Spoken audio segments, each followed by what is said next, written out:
এখন একজন নাস্তিক আর একজন হচ্ছেন ভক্ত বৈষ্ণব, দুজনের মধ্যে কোনো কিছুতেই অ্যাডজাস্ট হয় না, মানে মিল হয় না। হ্যাঁ, এবার যে ভক্ত বৈষ্ণব, যে সাধু যিনি এসেছেন এক ঘরে কোনো রকমে ভাড়া আর কি, কিছুদিন 2-1 দিনের জন্য এসেছেন, নবদ্বীপ দর্শন করবেন, গৌর দর্শনে এসেছেন। তা যে বাড়িতে এসে রয়েছেন তিনি, তার পাশের ঘরে ওই নাস্তিক ব্যক্তি, তিনি আবার একটু অর্থশালী, টাকা পয়সা আছে। এখন একজন হচ্ছেন অর্থের ধনী আর একজন হরিনামের ধনে ধনী। তো দুজনের মধ্যে কোনো কিছুতেই মিল হয় না। এখন ওই নাস্তিক ব্যক্তি যখন ঘুমাতে যায় সন্ধ্যাবেলা বা রাত্রিবেলা, তখন দেখা যায় যে ওই সাধু বসে বসে হরিনাম করছে করতাল বাজিয়ে। তার ঘুমের সমস্যা। সকালে ঘুম থেকে যখন সেই নাস্তিক ব্যক্তি ওঠে, তখন দেখা যায় তার আগে সাধু উঠে বসে বসে হরিনাম করছে, প্রভাতী কীর্তন করছে। তাতে তার খুব অসুবিধা হয়, বারবার তাকে বিরক্ত বোধ করে, কিন্তু সে বলে হরিনাম করো, হরিনাম করো, কৃষ্ণ নাম করো, নাম ছাড়া গতি নাই, গতি নাই। এখন এই সব কথা কি তার ভালো লাগে? যে হরিনাম পছন্দ করে না, যে বিশ্বাস করে না, বলে তোমার ভগবানের নাম যে অহরহ করো, কিন্তু তোমার এই ভগবান, আমি যদি কর্ম না করি তোমার ভগবান খাওয়াবে? দেখবেন অনেকেই বলে বাবা আমি যদি কাজ না করি ভগবান আমাকে খাওয়াবে না। খাওয়াবে কি? তোমার ভগবান খাইয়ে দেবে? বলে দেবে, ভগবানই তোমাকে খাওয়াবে। ভগবান খাওয়াবে? হ্যাঁ, ভগবান তোমাকে যদি চায় সে তোমাকে জোর করে খাওয়াবে। যদি তুমি খেতে না চাও তাহলে তোমাকে মেরে মেরে খাওয়াবে। সেই খাওয়াবে যিনি অন্ন দেন, যিনি পিপাসায় জল দান করেন, যিনি জীবনটাকে রক্ষা করেন, পরমাত্মা রূপে যিনি এখানে বসে আছে, সে দিলে তুমি পাবে, না হলে পাবে না। সে চাইলে তোমাকে লাঠি দিয়ে মেরে মেরে খাওয়াবে। এখন নাস্তিক ব্যক্তি এই কথা শুনে মনে মনে চিন্তা করছে, তাহলে বেশ, তোমার গোবিন্দ মানে তোমার গৌর হরি সে কত বড় ভগবান একটু পরীক্ষা করতে চায়, দেখবো আমি দেখতে চাই। আমি যদি না খাই সে কি করে আমাকে গালে তুলে খাওয়ায়? বলে হ্যাঁ, তোমাকে মুখে তুলে খাওয়াবে। বেশ, ঠিক আছে। এখন নাস্তিক ব্যক্তি সে কি করেছে বাবা, পরীক্ষা করার জন্য ভগবানকে পরীক্ষা করছে। চারটেখানি ব্যাপার। ভগবানকে পরীক্ষা করার জন্য সে কি করেছে, বাড়ি ছেড়ে চলে গেছে। কোথায় গেছে? অনেক দূরে একটা বনের মধ্যে গিয়ে বসে বসে চিন্তা করছে, যদি আমি লোকালয়ে থাকি বা বাড়িতে থাকি, কেউ না কেউ হয়তো আমাকে যেচে যেচে খাওয়াবে। লোকের মধ্যে থাকবো না, একেবারে বনের মধ্যে যাব, যেখানে কেউ থাকবে না, সেখানে গিয়ে থাকবো। বনের ভিতরে গিয়ে একটা বেশ গাছের মাঝখানে সেখানে উঠে বসে আছে। কিছুটা অংশ উঠেছে, উঠে সেখানে বসে আছে। দেখি 24 ঘন্টার মধ্যে ভগবান তোমাকে খাওয়াবে। বৈষ্ণব সাধু ভগবানের প্রতি কতটা তার দৃঢ় বিশ্বাস, সে বলেই দিল 24 ঘন্টার মধ্যে আমি তোমায়, তুমি খেও না, কিন্তু 24 ঘন্টার মধ্যে ভগবান তোমাকে খাওয়াবে, তোমাকে ধরে বেঁধে খাওয়াবে। বেশ, দেখা যাক কি করেছে। গাছে উঠে বসে আছে। আর এদিকে মা, সন্ধ্যা হয়ে যাচ্ছে, রাত্রি পার হলো। সকালবেলা একজন ব্যক্তি, তিনি লোটা কম্বল গুটিয়ে নিয়ে ওই বনের ভিতর থেকে পালিয়ে যাচ্ছে। এবার ঠিক যখন দুপুর দুপুর হয়ে গেছে, তখন সে কি করেছে, তার খিদে পেয়েছে বলে তার কাছে যে খাবার ছিল, ভাত ডাল সবজি যা ছিল, সেগুলো যে গাছে উঠে উনি বসে আছে সেই গাছের গোড়ায় বসে সব কিছু পাতিয়েছে। ওই নিজের কাছে যা কিছু ছিল ব্যাগ ট্যাগগুলো, সেগুলো সাইডে রেখে খাচ্ছে। মুখে দিতে যাবে, সব সাজানো, নানাবিধ সবজি, রসা, ভাত, তরি তরকারি সব সাজিয়েছে, খাবে। এমন সময় একটা আওয়াজ শুনতে পাচ্ছে। কিসের শব্দ? না, যেন একটা শব্দ পাচ্ছে, ঘোড়ার আওয়াজ, ঘোড়ার পায়ের শব্দ। এখন ঘোড়ার পায়ের শব্দ শুনে সে মনে করছে নিশ্চয়ই কোনো ডাকাত আসছে ধরবে বলে, আমার কাছে অনেক কিছু আছে, যদি নিয়ে নেয়। ভয়ে ভীত হয়ে সেই টোল টোপলা গুটিয়ে নিয়ে সে খাবার ফেলে ছুটতে ছুটতে চলে গেছে। সেই ব্যক্তি যেই চলে গেছে, খাবার তো সেখানে পড়ে আছে, আর উপরে বসে বসে দেখছে, দেখবো 24 ঘন্টা পার হবার মধ্যে কি করে ভগবান আমাকে খাওয়ায়। এখন এসেছে মা, ডাকুর দল, তারা বনের মধ্যে এসে দেখছে যে কেউ না কেউ কোনো ব্যক্তি এখানে এসেছিল, যে এখানে বসে খাচ্ছিল, নিশ্চয় তার কাছে কিছু ছিল, সেগুলো যদি পেতাম খুবই ভালো হতো। তবে কে সেই ব্যক্তি? এখানে তো বেশ দেখা যাচ্ছে 56 ভোগ সাজানো, আহা, ভাত ডাল তরি তরকারি সব সাজানো। তখন আরেকজন বলছে, সর্দারজি নিশ্চয় এখানে কোনো জাল পেতে রেখেছে, এর মধ্যে নিশ্চয় বিষ মেশানো আছে, এটা যদি আমরা খাই তাহলে আমাদেরকে ধরবে বলে হয়তো সে আশেপাশে কোথাও দাঁড়িয়ে আছে। সে কি কথা? আমাদেরকে খাইয়ে মারবে বলে, আমাদেরকে ধরবে বলে খাবারের মধ্যে বিষ মিশিয়েছে, তাহলে বিষ মিশিয়েছে আমাদেরকে ধরার জন্য, আবার যে মিশিয়েছে সে কোথায় আছে খোঁজো। চারিদিকে খুঁজতে শুরু করেছে, খুঁজতে খুঁজতে দেখছে গাছের ডালে একজন বসে আছে। এই নাম, নিচে নাম। জোর করে ওকে নিচে নামিয়েছে, নামিয়ে বলছে, কি ব্যাপার? এগুলো সাজিয়ে রেখেছিস কাদের জন্য? এর মধ্যে কি আছে? বিষ মিশিয়েছিস? না, আমি কিছু জানি না। জানিস না মানে? জানিস না মানেটা কি? তোরই কাজ। আগে তুই খাবি, তারপরে আমরা খাবো, খেতে হবে। সে চিন্তা করছে আমার প্রতিজ্ঞা আমি খাবো না, আমি দেখতে চাই কি করে ভগবান খাওয়ায়। সে কিন্তু প্রতিজ্ঞা করে বসে আছে। আর এদিকে সমস্ত ওই গুন্ডাদের দল, তারা কি করেছে, ওই ওকে জোর করে ধরেছে, কারণ বিষ মেশানো। ও বলছে আমি বিষ মিশাইনি, তুই মিশাসনি, এখানে কেন এইগুলো এখানে রেখেছিস? আমাদেরকে ধরার জন্য আগে তোকে খেতে হবে। জোর করে ধরেছে, তোকে খেতে হবে। সে তো খাবেই না, এবার ধরে বেঁধে তাকে একজন ধরে মারছে, আর যেটা খাবার ছিল ধরে তার গালের মধ্যে ভরে দিয়েছে। এটা হাই গৌর হরি বল, হরি বল। আর এদিকে সেই ভক্ত বৈষ্ণব ভগবানের চরণে জানালেন, হে প্রভু, তোমার কাছে আমার একটা নিবেদন, আমার সম্মান থাকুক বা না থাকুক আমার তাতে কোনো দুঃখ নেই, কিন্তু যে তোমাকে ভালোবাসে না তাকে তুমি সঠিক পথ দেখাও, সে যেন তোমার পাদপদ্ম, তোমার চরণ লাভ করতে পারে, সে যেন তার সমস্ত অন্ধকার দূরীভূত হয়ে তোমার কৃপায় তোমার পরম ভক্ত হয়ে উঠতে পারেন। তাই গৌর হরি বল। জোরপূর্বক তাকে খাওয়ালেন মা, জোর জবস্তি করে যখন খাওয়ালেন, তারপর তার বিশ্বাস হলো যে প্রভু চাইলে তিনি সব করতে পারে। শুধু বিশ্বাস, ভরসা, এইটুকুই আমাদের মধ্যে নেই। কেউ কিছু পারুক বা না পারুক, সে সবই পারে।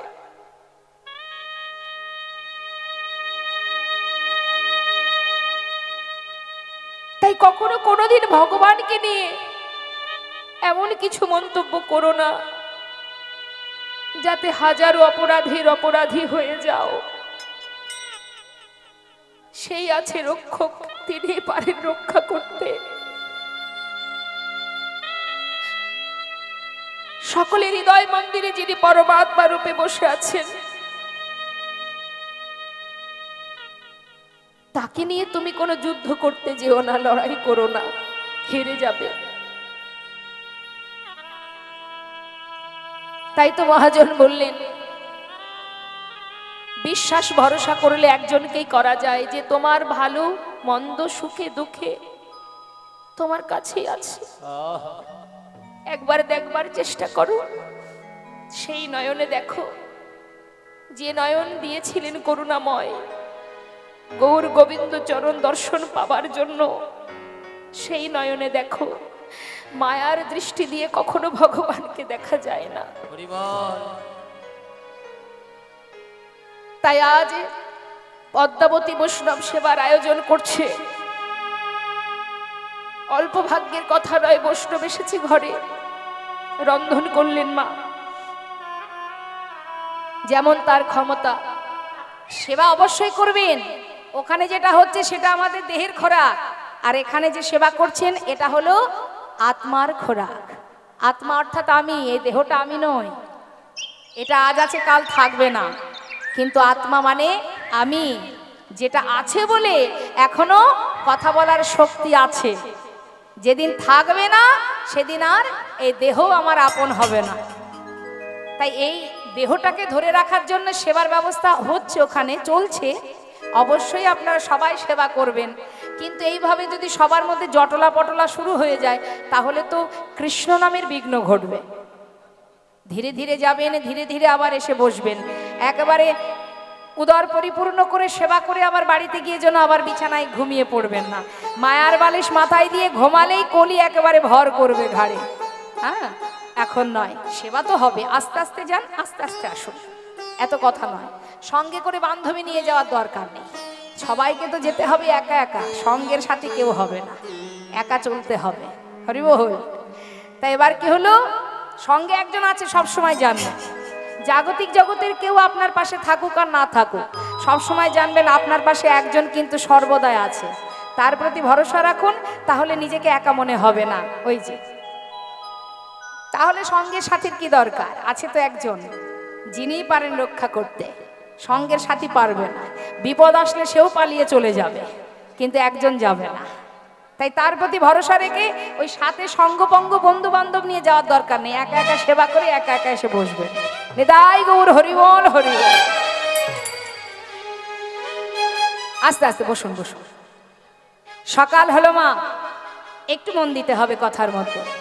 দেখুন, লীলা কথা আস্বাদন না করলে আমাদের এই অন্ধকার জীবনের চেতনা ফিরবে না, একটু মন দেবেন।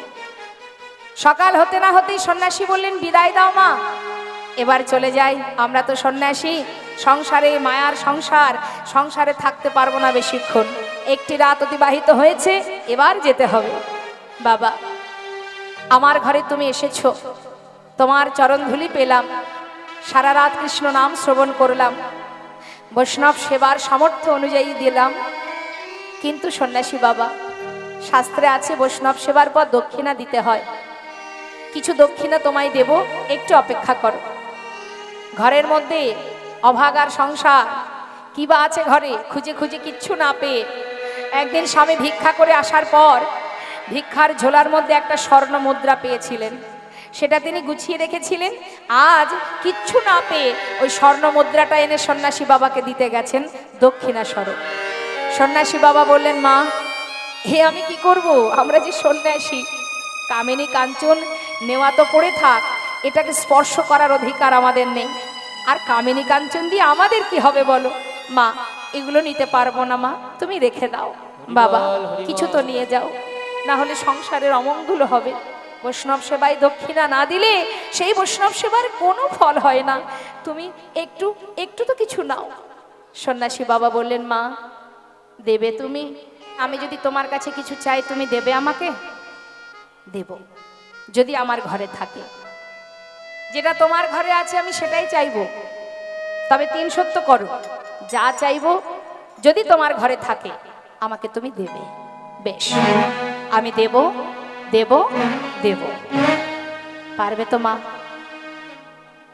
চাইবার পর আবার না বলবে না তো?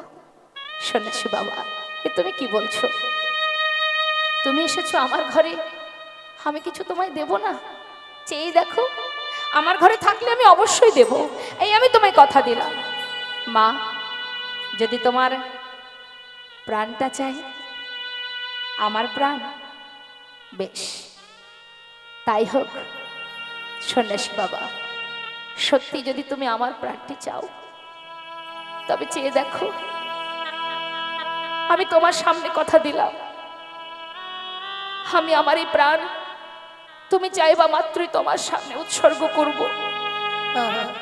সন্ন্যাসী ঠাকুর, কি আছে জীবনে, পেয়েছি কৃষ্ণ ভজনের জনম। জানো সন্ন্যাসী বাবা, যেদিন এই প্রাণটা চলে যাবে,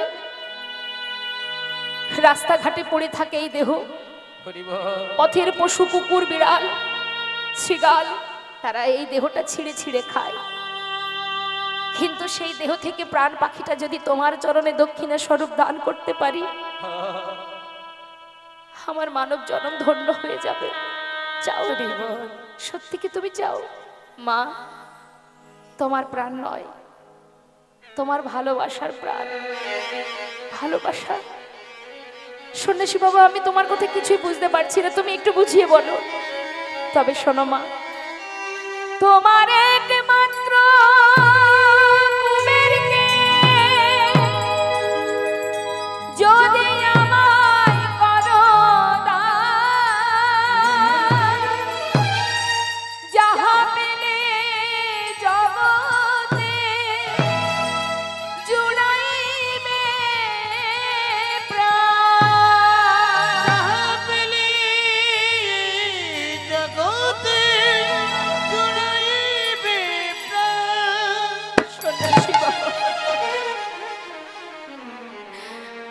তুমি কি চাইলে সন্ন্যাসী বাবা? কি করে চাইলে তুমি? তোমার অন্তর কেঁদে উঠল না? আমি যে মা, আমার একমাত্র পুত্র কুবের, যাকে নিয়ে আমি বেঁচে আছি। কারোর যদি 5টি সন্তানও থাকে, সে তার একটি সন্তানকে জন্মের মতো কারোর হাতে তুলে দিতে পারে না। আমার একমাত্র পুত্রকে তুমি কেন চাইলে?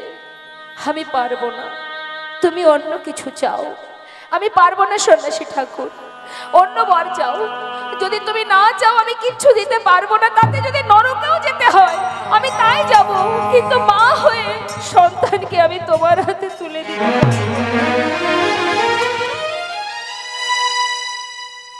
স্বামী হারাই পণ্ডিত এসে বললেন, পদ্মা শান্ত হও। জানো,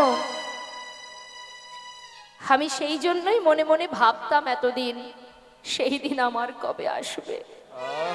আমি আমার কুবেরের কুষ্টি বিচার করে দেখেছিলাম, কুবের আমাদের সংসারের জন্য শুধু আসেনি গো, ও এসেছে জগতে জীবের কল্যাণের জন্য, এসেছে বিশ্ব সংসারের জন্য, জীবের মঙ্গলের জন্য। ও আমার সংসারের জন্য আসেনি। ওকে তুমি ধরে রাখতে পারবে না পদ্মা, ওকে বিদায় দাও, বিদায় দাও। ছোট্ট কুবের বলে উঠলেন, মা, ও মা, কাঁদছো তুমি কেন? আজ না তোমার আনন্দের দিন? বলো না মা, প্রত্যেকের ঘরেই তো সন্তান আছে। কার ঘরে এমন সন্ন্যাসী নিজে পায়ে হেঁটে এসেছে? বলো না মা, কার সন্তানকে নিজের কাছে দক্ষিণা স্বরূপ চাইছে? সব মা বাবাই চায় সন্তানের যেন ভগবানের চরণে মতি গতি থাকে। আজ তোমার ঘরে সন্ন্যাসী পায়ে হেঁটে এসে তোমার সন্তানকে দক্ষিণা স্বরূপ চাইছে মা, এতে তো তোমার আনন্দ হবার কথা মা। আজ তো আমি মনে মনে ভাবছি যে এমন মায়ের গর্ভে আমি জন্ম নিয়েছি বলেই আজ জীবের কল্যাণের জন্য, জগতের মঙ্গলের জন্য সন্ন্যাসীর চরণে নিজেকে উৎসর্গ করতে পারবো। মাগো, জনম জনম যদি তোমার মতো মায়ের গর্ভে আসতে পারি, তবেই তো প্রভুর কৃপা লাভ করতে পারবো। মা, আজ না তোমার আনন্দ হবার কথা? তোমার কি মনে নেই মা? শোনো শোনো, তোমায় বলি, মনে করিয়ে দেই মা। পিতৃ সত্য পালিবারে রাম গিয়েছিল বনে, আমি মাতৃ পালিবারে যাব সন্ন্যাসীর সনে। আমি মাতৃ পালিবারে যাব সন্ন্যাসীর সনে। বিদায় দাও মা, বিদায় দাও। সন্ন্যাসী ঠাকুরের কাছে পদ্মাবতী এসে বললেন, সন্ন্যাসী বাবা, আমার একমাত্র সন্তান, মাত্র 12 বছর বয়স, কিচ্ছু বোঝে না। আমি তো মা, সন্তানের খিদে পেলে তার মুখ দেখলে আমি বুঝতে পারি ওর খিদে পেয়েছে। আজ তোমার হাতে সন্তানকে তুলে দেবার আগে আমার একটি কথা রাখবে তুমি? বলো মা। সন্ন্যাসী বাবা, ও যে চেয়ে খেতে জানে না, ও যে চেয়ে খেতে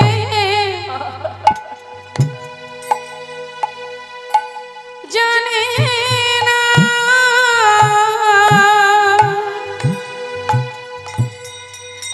তুমি মুখ দেখে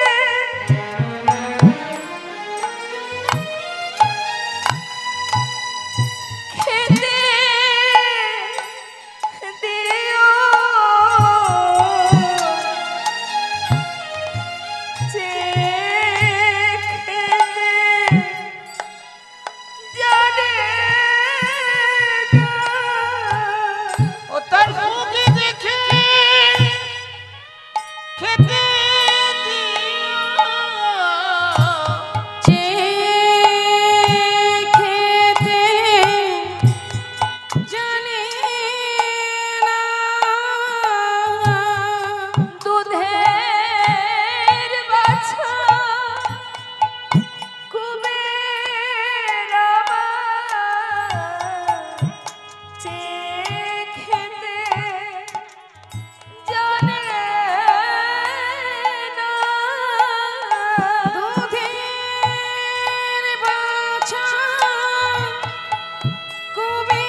সারাদিন মাঠে খেলা করার সময় হয়তো আমার কুবেরের আমার কথা মনে নাও পড়তে পারে। খেলার ছলে থাকতে থাকতে দিন পার হয়ে যায়, কিন্তু যখন সন্ধ্যা হবে হয়তো তখন কুবের আমার মা মা বলে কাঁদবে।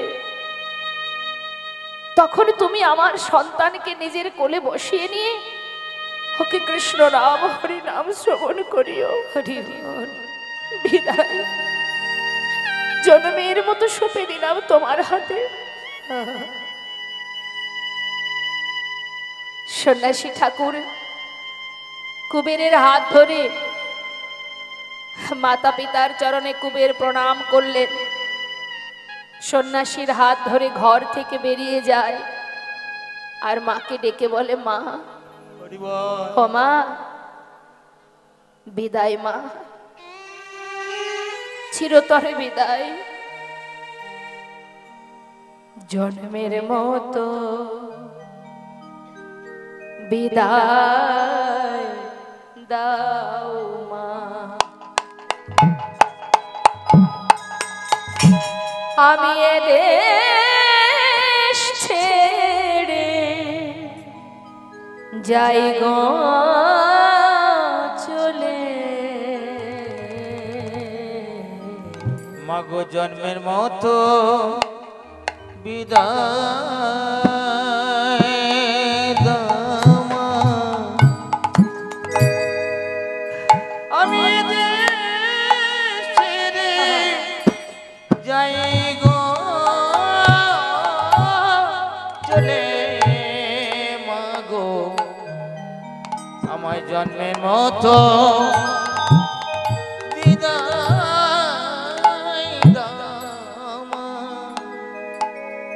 তুমি পারো যদি মাগো আমায় মনে রেখো, না হয় আমায় তুমি ভুলে যেও মা। মাগো পারো যদি পারো যদি আমায় মনে রেখো, না হয় আমায় হরি বল। ভুলে যেও মাগো মাগো এই দেখা শেষের দেখা।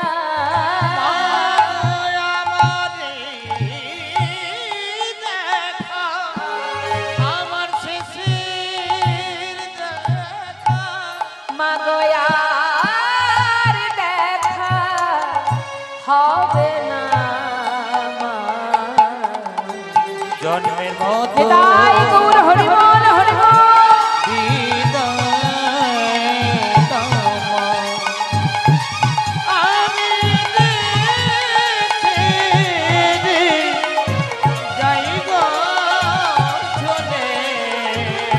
মাগো জন্মের মতো বিদায় দাও মা। চলে গেল। শ্রীকৃষ্ণ চৈতন্য পরম দয়াল করুণাময় প্রেমের মূর্তি সেই গৌর সুন্দরের আশার কারণেই আজ আমরা এমন মধুমাখা হরিনাম, যে নামের মাধ্যমে অনায়াসে ভগবত কৃপা লাভ করা যায়, সেই অমৃত আস্বাদন করতে পেরেছি গৌর হরির কৃপায়। পরম দয়াল গৌর সুন্দর অন্যান্য যুগেও এসেছেন ভগবান। 4 যুগে 4 অবতারের মধ্যে শ্রেষ্ঠ হলো এই কলিযুগ। তার কারণে এই কলিযুগ এই জন্যই শ্রেষ্ঠ, যে কলিযুগে হরিনাম প্রচার, অন্যান্য যুগের ধর্ম প্রচার আর কলির যে ধর্ম প্রচার অনেক তাৎপর্য। যে ধর্ম প্রচার করেছে কলিযুগে স্বয়ং ভগবান নিজে ভক্ত রূপে জীবের পায়ে ধরে হাতে ধরে, ধরো গ্রহণ করো, কখনো হাতে ধরেছে, কখনো পায়ে ধরে কেঁদেছে, আবার কখনো নিজেই ধুলায় গড়াগড়ি দিয়ে এই হরিনাম দিয়ে গেছেন আমাদের মতো জীবকে।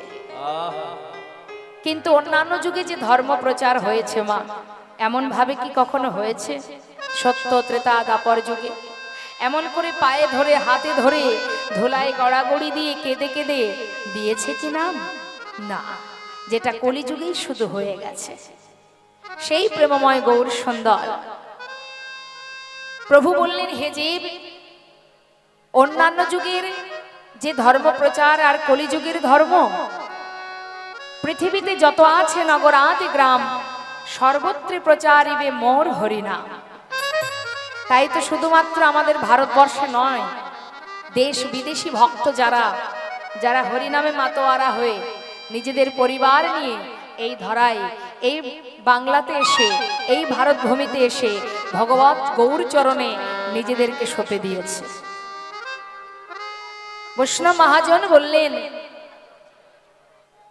হরিনাম ছাড়া কলিজীবের নাহি আর ধর্ম, সর্বধর্ম সার নামে শাস্ত্র মর্ম।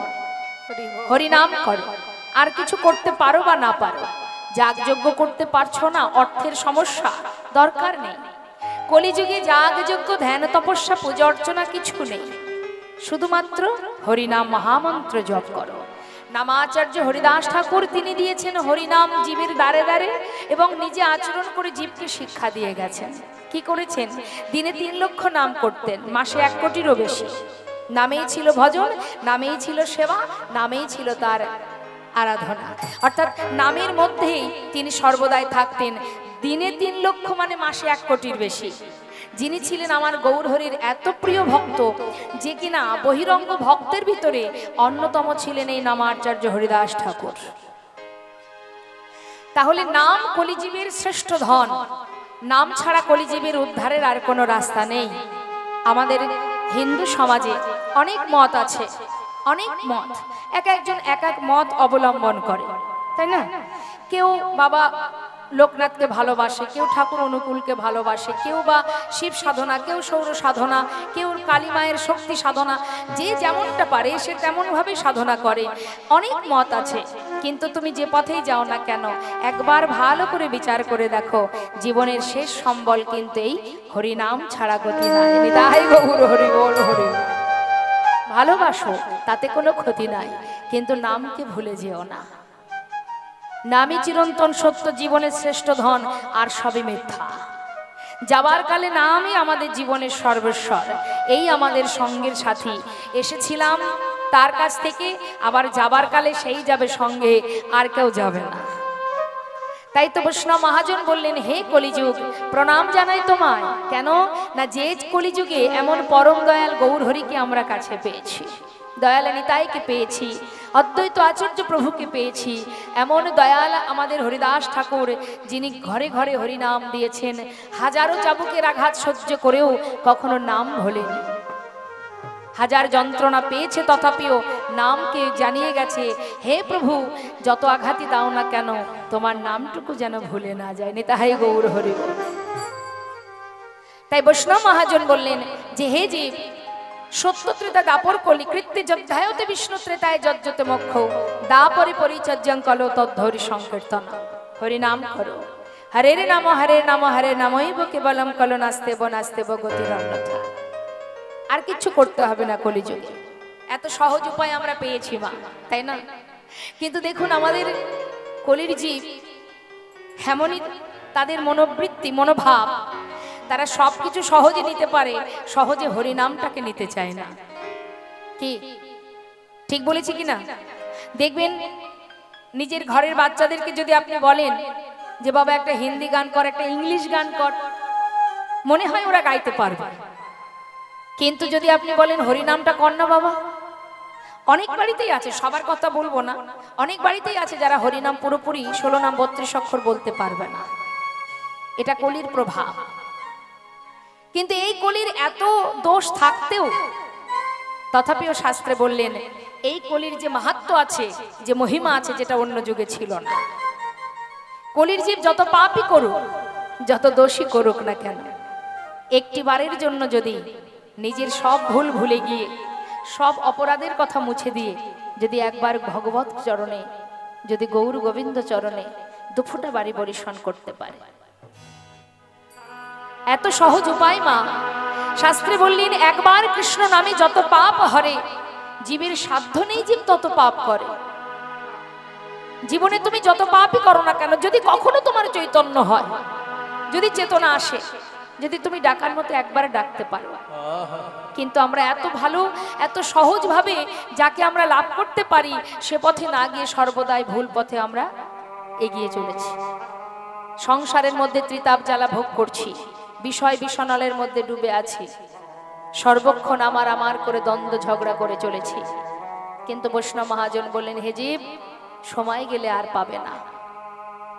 ভক্ত বৈষ্ণব বললেন সময় গেলে আর পাবে না, ভক্ত চরণ ধুলি অঙ্গে মাখো, দুফোঁটা বাড়ি বরিশন করো, হরিনামকে সার করো।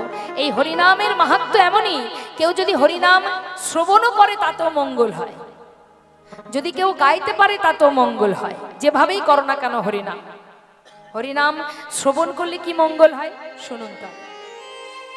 নাম শুনলে কি মঙ্গল, শাস্ত্রে কি বলছে?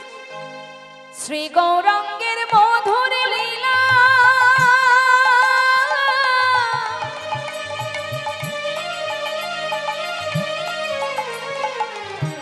যার কর্ণে প্রবেশিলা, আমার শ্রী গৌরাঙ্গের মধুর মধুর লীলা। হরিবল হরিবল।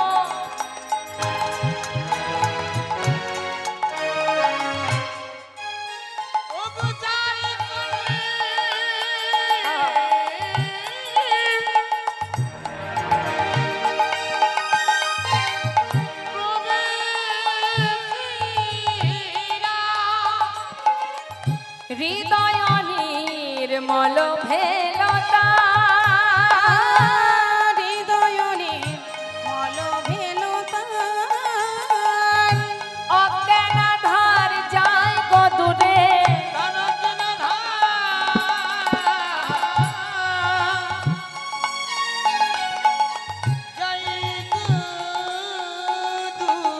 যে জন হরি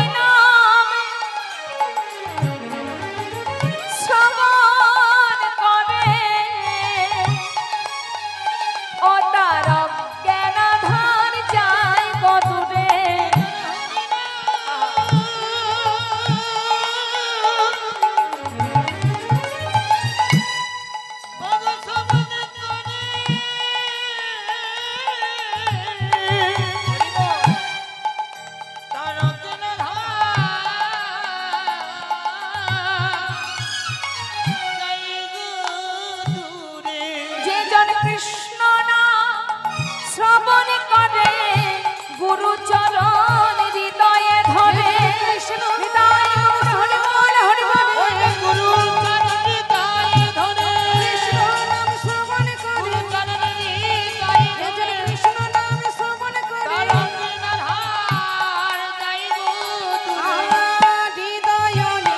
হৃদয় মল ভেলতা, হৃদয় নির্মল ভেলতা। নাম গাইতে গাইতে, নাম শ্রবণ করতে করতে আমাদের মানব জীবে হৃদয় মন্দিরে যে অজ্ঞানতার অন্ধকার বাসা বেঁধে আছে মা, একেবারে পাহাড় হয়ে আছে অজ্ঞানতার অন্ধকার, সেটা দূরীভূত হবে কিসের দ্বারা? যখনই তুমি এই নামরূপ সুধা, নামরূপ অমৃত আস্বাদন করবে। চেতদর্পণ মার্জনং, হরিনামের এমনই গুণ, হরিনাম আস্বাদন করলে হৃদয় মাঝে যে আয়নার উপরে নোংরা যেমন পরিষ্কার হয়, ঠিক তেমন এই যে হৃদয় স্বরূপ দর্পণের সমস্ত কালিমা, অজ্ঞানতার অন্ধকার দূর হবে এই হরিনামামৃত আস্বাদন করলে। তার একটা প্রমাণ ছোট্ট করে একটু বলি বাবা। শ্রীধাম নবদ্বীপে আমার মহাপ্রভুর প্রিয় ভক্ত শ্রীবাস, যার ঘরে গৌর হরি ভক্তদের নিয়ে প্রতিনিয়ত হরিনাম কীর্তন করেন। তা কীর্তন করতে করতে হঠাৎ বাবা সেই ঘরে শ্রীবাস পণ্ডিতের স্ত্রী প্রতিনিয়ত ভক্ত বৈষ্ণব সেবা, ভগবানের সেবা দেওয়ার জন্য যেমন তার সামর্থ্য অনুযায়ী তিনি প্রতিনিয়ত রন্ধন করতেন। হঠাৎ আমার গৌর হরির কি লীলা দেখুন, তার একমাত্র সন্তান মারা গেল। তখন স্বয়ং মহাপ্রভু ভক্তদের নিয়ে হরিনাম করছে শ্রীবাসের অঙ্গনে। সেই সময় মারা গেল তার একমাত্র পুত্র। সন্তান মারা গেলে কত যন্ত্রণা যার গেছে সে জানে। সেই সন্তান শোকে মা সন্তানকে কোলের মধ্যে করে নিয়ে পাশের ঘরে বসে বসে তিনি কাঁদছেন। যখন কাঁদছেন মালিনী, শ্রীবাস পণ্ডিতের কানে সেই কান্নার শব্দটা পৌঁছে গেল। স্ত্রীর কান্না শুনে ছুটতে ছুটতে পাশের ঘরে এসে জিজ্ঞাসা করছে, মালিনী তুমি কাঁদছো কেন? কি হয়েছে? সন্তানকে কোলে করে নিয়ে কাঁদছো, কি হয়েছে তোমার? মালিনী বলে উঠলে, স্বামী আমার একমাত্র সন্তান, এই দেখো একটু আগে আমার পুত্র মারা গেছে। একমাত্র পুত্র আমার স্বামী, যাকে আমি এত ভালোবাসি। সর্বক্ষণ ভক্তগণকে নিয়ে স্বয়ং ভগবান আমার ঘরে হরিনাম করছে। প্রভু যখন আমারই ঘরে রয়েছেন, এরপরেও কেন এমন অমঙ্গল, এমন অঘটন, এমনটা কেন হলো? কেন এমন সংসারে অমঙ্গল হলো? কেন সন্তান হারা হলাম আমি? কেন আমার পুত্রকে কেড়ে নিলেন তিনি? বলো স্বামী। শ্রীবাস পণ্ডিত বলে উঠলেন, শান্ত হও মালিনী, কেঁদো না। কাঁদছো কেন? সন্তান চলে গেছে তাই তুমি কাঁদছো, তুমি তো মা তাই কাঁদছো। কিন্তু মালিনী, তোমার কি ক্ষমতা আছে তাকে ধরে রাখার? আমার কি ক্ষমতা আছে তাকে ধরে রাখার? আমাদের কারোরই ক্ষমতা নেই তাকে রাখার। অর্থাৎ তার যতটুকু সময় ছিল সে তো সেইটুকু সময় আমাদের ঘরে ছিল। তার জন্য তুমি যদি এমন করে কাঁদো, মালিনী যাকে প্রতিনিয়ত সেবা দিচ্ছ, যিনি বিশ্ব ব্রহ্মাণ্ডের মালিক, যার এক পলকে বিশ্ব ব্রহ্মাণ্ডের সৃষ্টি হতে পারে, লয় হতে পারে, সেই সৃষ্টিকর্তা ভগবান করুণাময় আজ আমারই ঘরে হরিনাম করছে। আজ তার নামের যদি এতটুকু বিঘ্ন ঘটে যায়, তুমি যে তার চরণে অপরাধ করে বসবে মালিনী, কেঁদো না। সে তো চলে গেছে, সে তো আর ফিরবে না। ভাগ্যের লেখা যতটুকু ছিল সময়, সেইটুকু সময় ছিল। তাই তোমার কাছে আমার অনুরোধ, সন্তান চলে গেছে এমন কিছু করো না যাতে গৌর হরির কর্ণে না একবার কান্নার শব্দ পেলে হরি নামের বিঘ্ন ঘটে যাবে।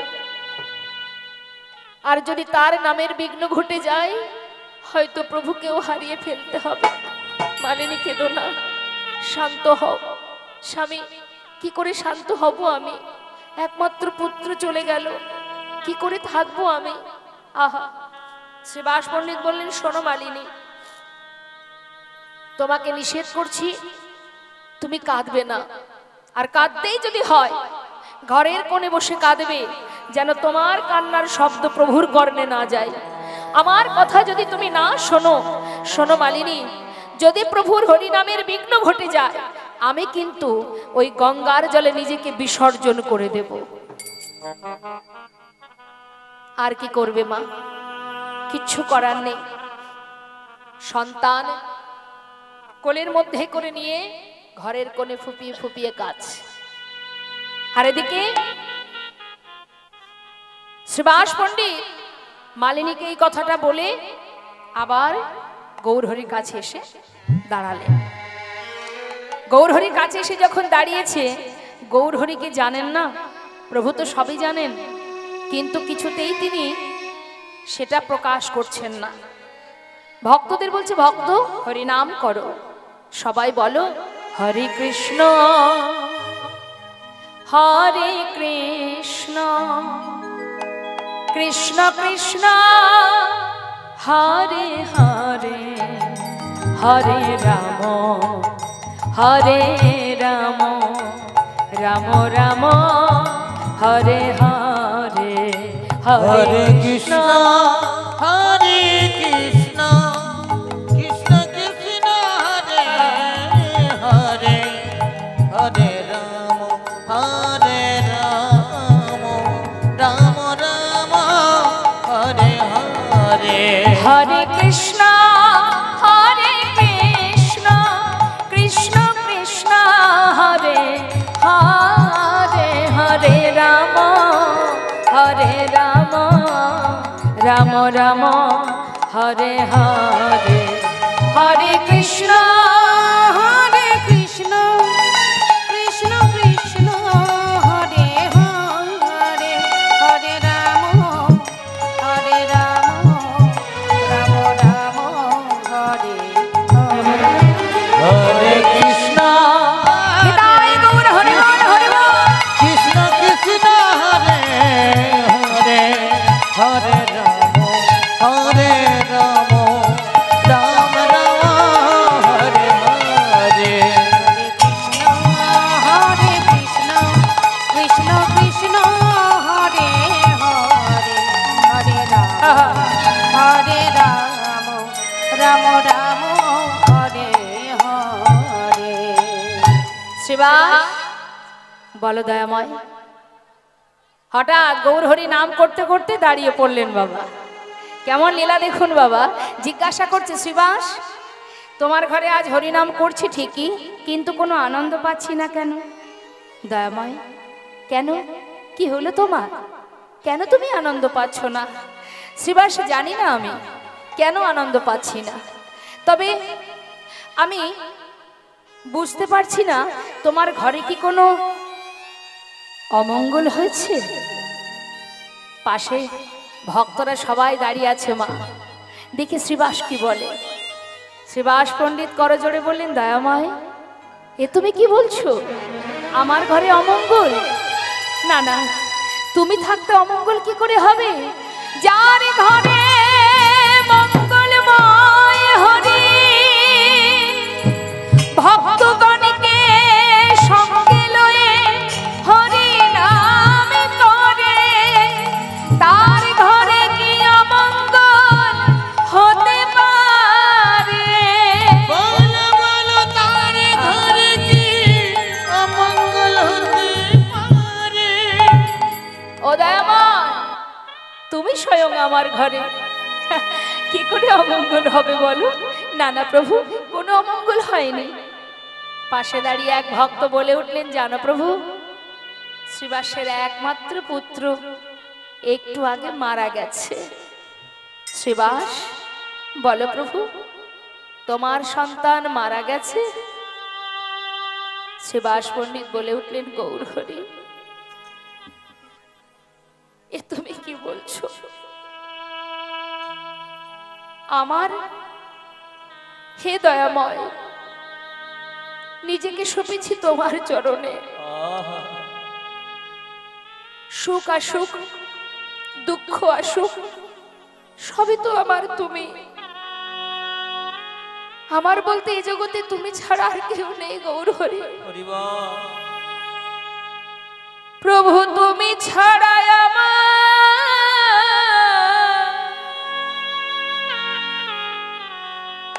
আর কেহ না। প্রভু তুমি ছাড়া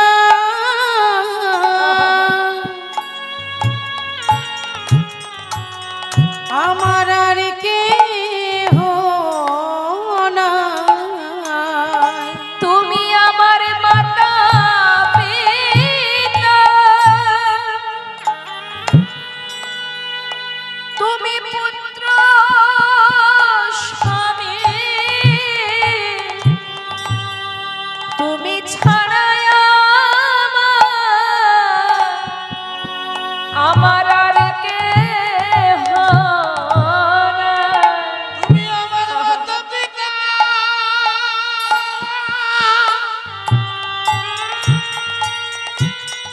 হরি বল। পুত্র স্বামী,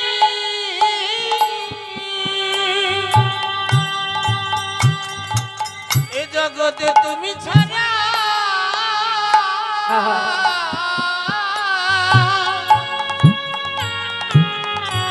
আমার আর কেহ নাই। তোমার ওই চরণে আমায় রেখে দিও, যেন চরণে ছাড়া তুমি করো না। তোমার ওই চরণে এসেছি আমরা নদিয়ার মাঝে। নদিয়ার চাঁদ আমার গৌর সুন্দর শচীগর্ভ সিন্ধু মাঝে উদয় হয়েছে। উদয় হবার পর তার বাল্য বয়স পরিত্যাগ করে ধীরে ধীরে বড় হতে হতে বিদ্যাভাসে দিগ্বিজয়ী পণ্ডিত হলেন। তারপর তার পিতা জগন্নাথ মিশ্র তিনি যখন ইহলোক ছেড়ে পরলোক গমন করেন, তখন পিতার জন্য গয়ায় গিয়ে স্বয়ং গৌরহরি বিষ্ণুপাদ পদ্মে পিতার পিণ্ড দান করে এলেন। পিণ্ড দান করে পুনরায় নবদ্বীপে ফিরে এসে এবার কলিজীবের শ্রেষ্ঠ ধন হরিনাম সংকীর্তন তিনি প্রচার করতে শুরু করলেন। ভক্তগণকে নিয়ে প্রতিনিয়ত হরিনাম কীর্তনে নানাবিধ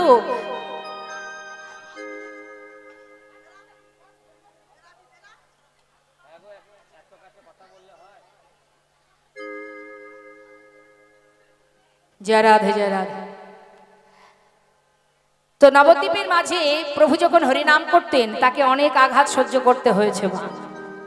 সেই সময় পণ্ডিত বৈষ্ণব যারা ছিলেন, পণ্ডিতগণ, ন্যায়রত্ন, বিদ্যারত্ন, তর্কালঙ্কার, বাচস্পতি, বড় বড় পণ্ডিত ছিলেন, ব্রাহ্মণ পণ্ডিত, তাদের অনেকভাবেই নিমায়ের হরিনাম বন্ধ করার জন্য অনেক রকম জল্পনা কল্পনা করেছিলেন, কিন্তু কোনো বাধাতেই হরিনামকে আটকাতে কেউ পারেনি।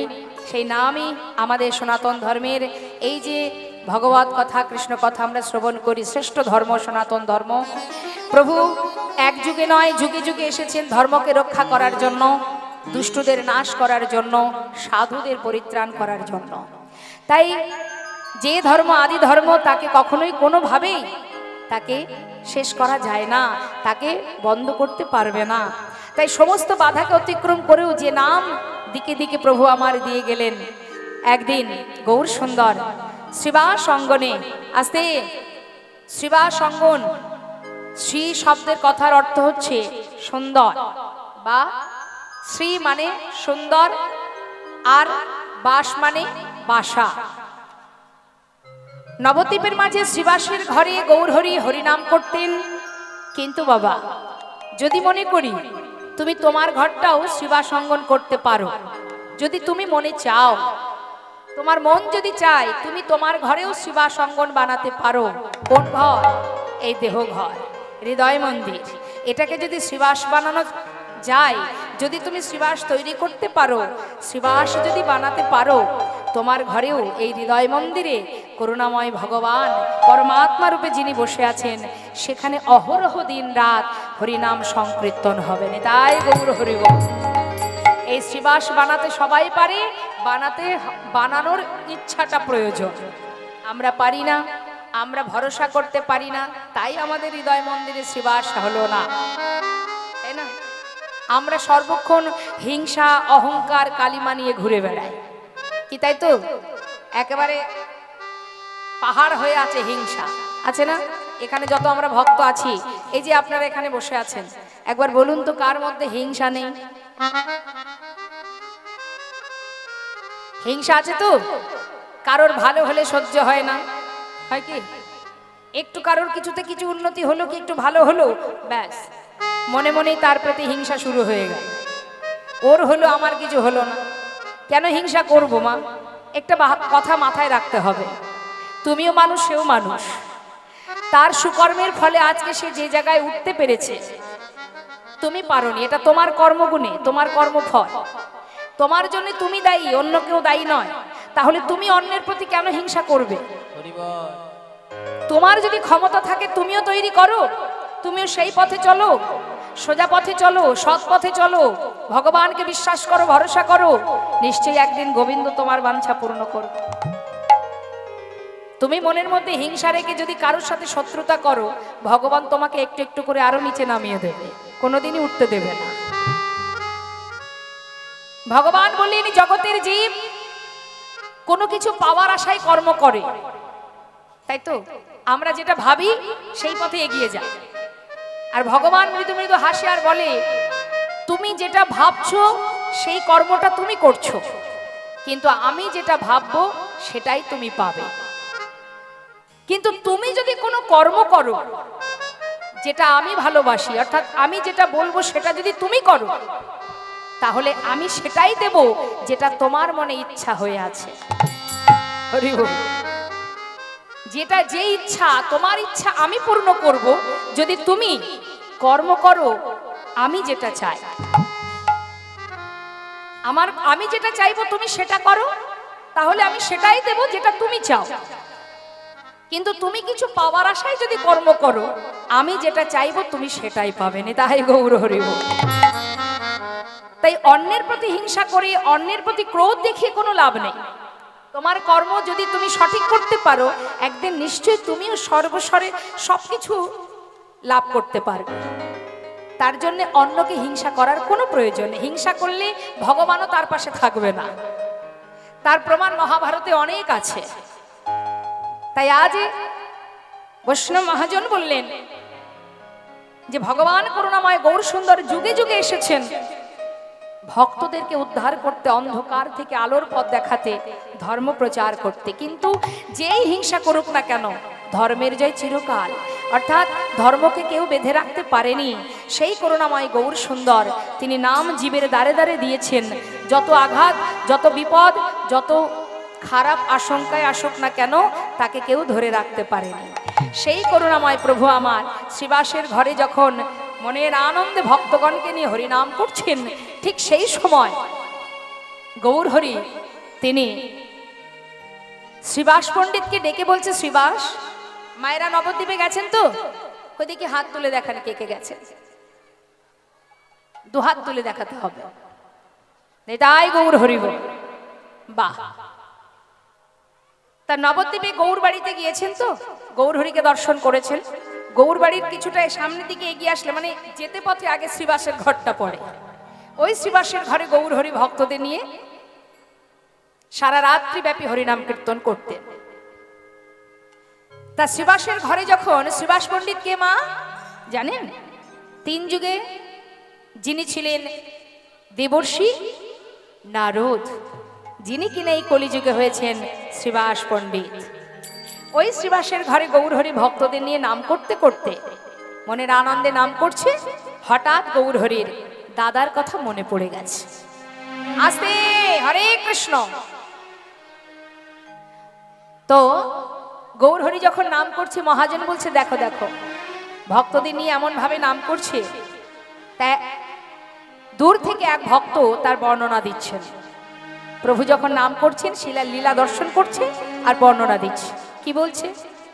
সুন্দর লালা সচির দোলালা নাচত শ্রীহরি কীর্তন সুন্দর লালা সুচির দুলালা নাচত শ্রীহরি এই কীর্তন মেলা। সুন্দর লালা সচির দোলালা নাচত শ্রীহরি কীর্তন ভালে চন্দন তিলক মনোহর ভালে চন্দন তিলক মনোহর অলকা শোভন কপালন সুন্দর লালা সুচির দুলালা নাচত শ্রীহরি কীর্তন মেলা। সুন্দর লালা সুচির দুলালা উলুধ্বনি হরিধ্বনি হৃদয় গৌর হরি বল। নাচত শ্রীহরি কীর্তন মেলা।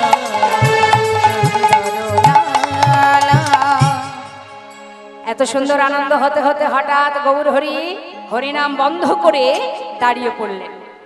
শ্রীবাস পণ্ডিত জিজ্ঞাসা করছে, গৌর হরি ও দয়াময়, হঠাৎ তুমি এমন করে দাঁড়িয়ে পড়লে যে, কি হলো তোমার?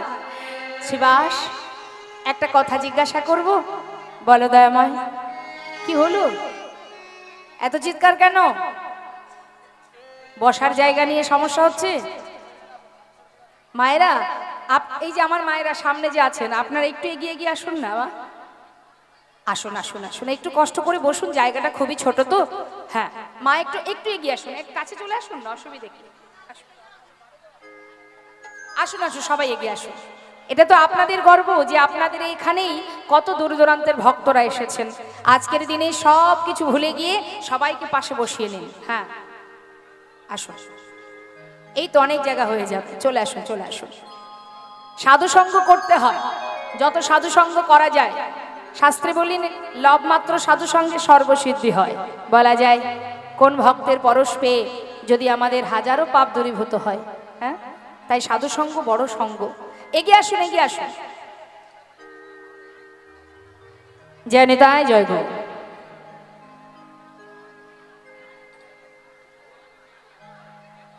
আচ্ছা, এত কথা বলার তো কোনো দরকার নেই, আস্তে আস্তে মুখটা বন্ধ করে ধীরে ধীরে এগিয়ে আসলেই হবে। তো মা, গৌরহরি শ্রীবাসের ঘরে যখন হরিনামে মত্ত, শ্রীবাসকে জিজ্ঞাসা করছেন গৌর সুন্দর, শ্রীবাস বলো দয়াময়, আজ আমি হরিনাম করছি ঠিকই, জানো শ্রীবাস, আমার না বারবার বৃন্দাবনের কথা মনে পড়ছে।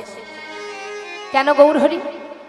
জানি না শ্রীবাস, আমি নবদ্বীপের মাঝে সবাইকে দেখতে পাচ্ছি, একজনকে তো দেখতে পাচ্ছি না। কে সে? কার কথা বলছো তুমি?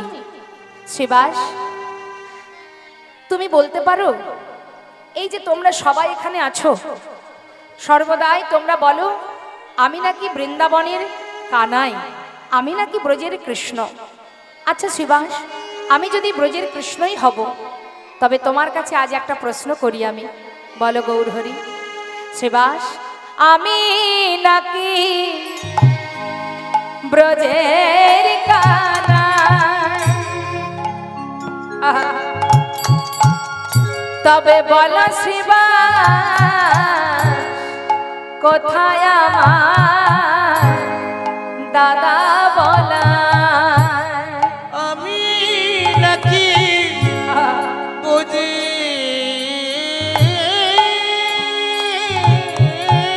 কানা। তাই গৌর হরিব, একবার বলো শিবা, কোথায় আমার ওই দাদা বলা?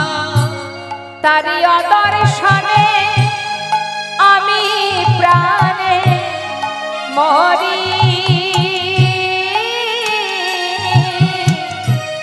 তারি অদর্শনে আমি প্রাণে মরি, দর্শনে আমি প্রাণে হরিব মরি, অদর্শনে আমি প্রাণে মরি। একবার বলো শ্রীবাস, তরা করি বলো বলো শিবা, তোরা করি বলো কোথায় আমার হলো ধারি। একবার বলো শ্রীবাস, তরা করি আমার হলো ধারি, যারে না দেখিলে আমি প্রাণে মরি। হলো কোথায় আমার হলো ধারি, না দেখিলে প্রাণে মরি। কোথায় আমার হলো ধারি, না দেখিলে প্রাণে মরি। কোথায় আমার হলো ধারি, না দেখিলে প্রাণে মরি। বলো শ্রীবাস তোরা করি, বলো শিবাস, তোরা করি, তার দর্শনে প্রাণে মরি, অদর্শনে আমি প্রাণে মরি। কোথায় আছে আমার দাদা? আমি যদি বৃন্দাবনের কানাই হব, আমার গলায় দাদা কোথায়? নবদ্বীপে সবাই তো আছে, কিন্তু আমার দাদাকে তো আমি দেখতে পাচ্ছি না। হরি বল। এবার আমরা জানবো মা, যে নদিয়ার গৌর সুন্দর, ব্রজের কৃষ্ণ নদিয়ায় গৌর হয়েছে, অর্থাৎ বৃন্দাবনের কৃষ্ণচন্দ্র যিনি এসেছেন নদিয়ায় গৌর রূপে। এবার আমরা দেখব তাহলে বলরাম কোথায় এলেন, এই কলিতে বলরাম এলেন কোথায়, কিভাবে এলেন সেটা আমরা জানব। শাস্ত্র কি বলছে দেখুন, কি বলছে, রাড়িতে সোনা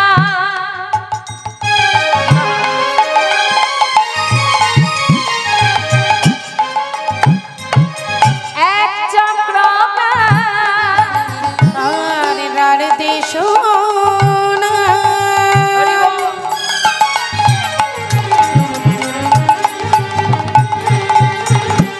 এক চক্র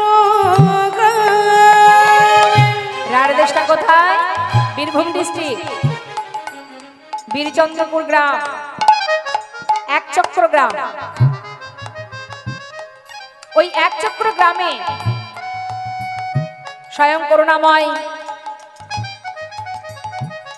গৌরহরির দাদা নিত্যানন্দ প্রভু, মানে কৃষ্ণের দাদা বলরাম, দুটি অংশ নিয়ে এসেছেন।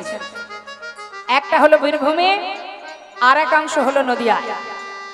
এবার এই দুই অংশ যত সময় এক না হবে পূর্ণ শক্তি পাবে না মা নিতাই চা। তাই এক অংশ হচ্ছেন গৌরহরি দাদা বিশ্বরূপ, আর এক অংশ হচ্ছে বীরভূমের রাঢ় দেশের মাটিতে। ছেলে জন্ম হবার পর একটু একটু করে বড় হচ্ছে, আর যখন সন্তান এলো হারাই পণ্ডিত পদ্মাবতী, মা বাবা ছেলেকে আদর করে নাম দিলেন কুবের। 12 বছর যখন বয়স কুবেরের, ছোট্ট কুবের প্রতিনিয়ত মাঠে যায়, তার সমবয়সী বন্ধুদের নিয়ে খেলা করে। আজও আমার গৌরহরি আহা নিত্যানন্দ প্রভু মানে কুবের মাকে প্রণাম জানিয়ে মাকে বলছে, মা আমাকে সাজিয়ে দাও, আজ আমরা বনমাঝে খেলা করব। কিন্তু কুবেরের খেলা ছিল সবার থেকে আলাদা। অন্যান্য বাচ্চারা যে খেলা করে কুবের সে খেলা কোনোদিন করতো না। আমরা যেমন নানাবিধ খেলা করি, তাই না মা? কি খেলা করেন তো আপনারা? কি খেলেন আপনারা? মানে ছোটবেলায় কি খেলেছেন? লুকোচুরি, বউ বসন্তী, আরো কত কি আছে না, কিতকিত খেলা। কিন্তু কুবের সে বনমাঝে গিয়ে খেলা করছে, কিন্তু তার খেলাটা কি সর্বদাই কোনোদিন কৃষ্ণলীলা, কোনোদিন রামলীলা, এই ছিল তার খেলা। সমবয়সী বন্ধুদের নিয়ে এক একজনকে এক এক রকম সাজাতো, আর ওই বনের মধ্যে সবাই মিলে খেলা করত। তা আজ কুবের বনে এসে বলছে, শোন ভাই, কাল আমরা কৃষ্ণলীলা খেলা করেছি, আজ কিন্তু রামলীলা খেলা করব। হরি বল হরি বল। তা তাই হবে।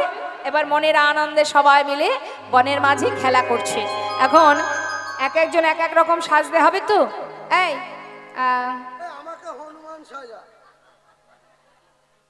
তুই হনুমান হবি, তাহলে তুই হনুমান। হ্যাঁ, আর জামুমান মানাবে না, হালকা শরীর। আচ্ছা তাতে কি আছে, সাজা নিয়ে কথা। তাহলে তুই হবি জাম্বমান, আর এই যে আমার দিকে তুই হবি রাম। এক একজন এক এক রকম সেজেছে। হ্যাঁ, এমন সময় সবাই বলছে, তাহলে তুই কি সাজবি? বলছে, আমি লক্ষণ সাজিব, আমি লক্ষণ সাজিব, আহা লক্ষণ সাজিব, লক্ষণ সাজিব, তুই হনুমান তুই জাম্বমান, আমি লক্ষণ সাজিব, তুই হনুমান তুই জামুমান, আমি লক্ষণ সাজিব, হনুমান তুই জামুমান, লক্ষণ সাজিব। সবাই মিলে সুন্দর করে সেজে গুজে এবার খেলা করছে বনের মাঝে। কত সুন্দর খেলা, আর গুনগুন গুনগুন করে রাম নাম গাইছে, মনের আনন্দে রাম নাম করছে মা। আর এদিকে কি হয়েছে দেখুন, কুবেরের বাড়িতে হঠাৎ এক সন্ন্যাসীর আগমন ঘটে গেল। বৈষ্ণব এসেছে, এসে সন্ন্যাসী আসছে, আর এদিকে মনের আনন্দে কুবের খেলছে।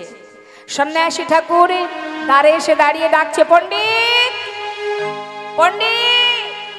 হারাই পণ্ডিত চিন্তা করছে, কি ব্যাপার, কে ডাকছে আমাকে? ঘর থেকে বেরিয়ে যেই না পথের সামনে এসেছে, দেখছেন একজন সন্ন্যাসী ঠাকুর। সন্ন্যাসী বাবা, তুমি কি আমাকে ডাকছো? হ্যাঁ, আমি তোমাকেই ডাকছি।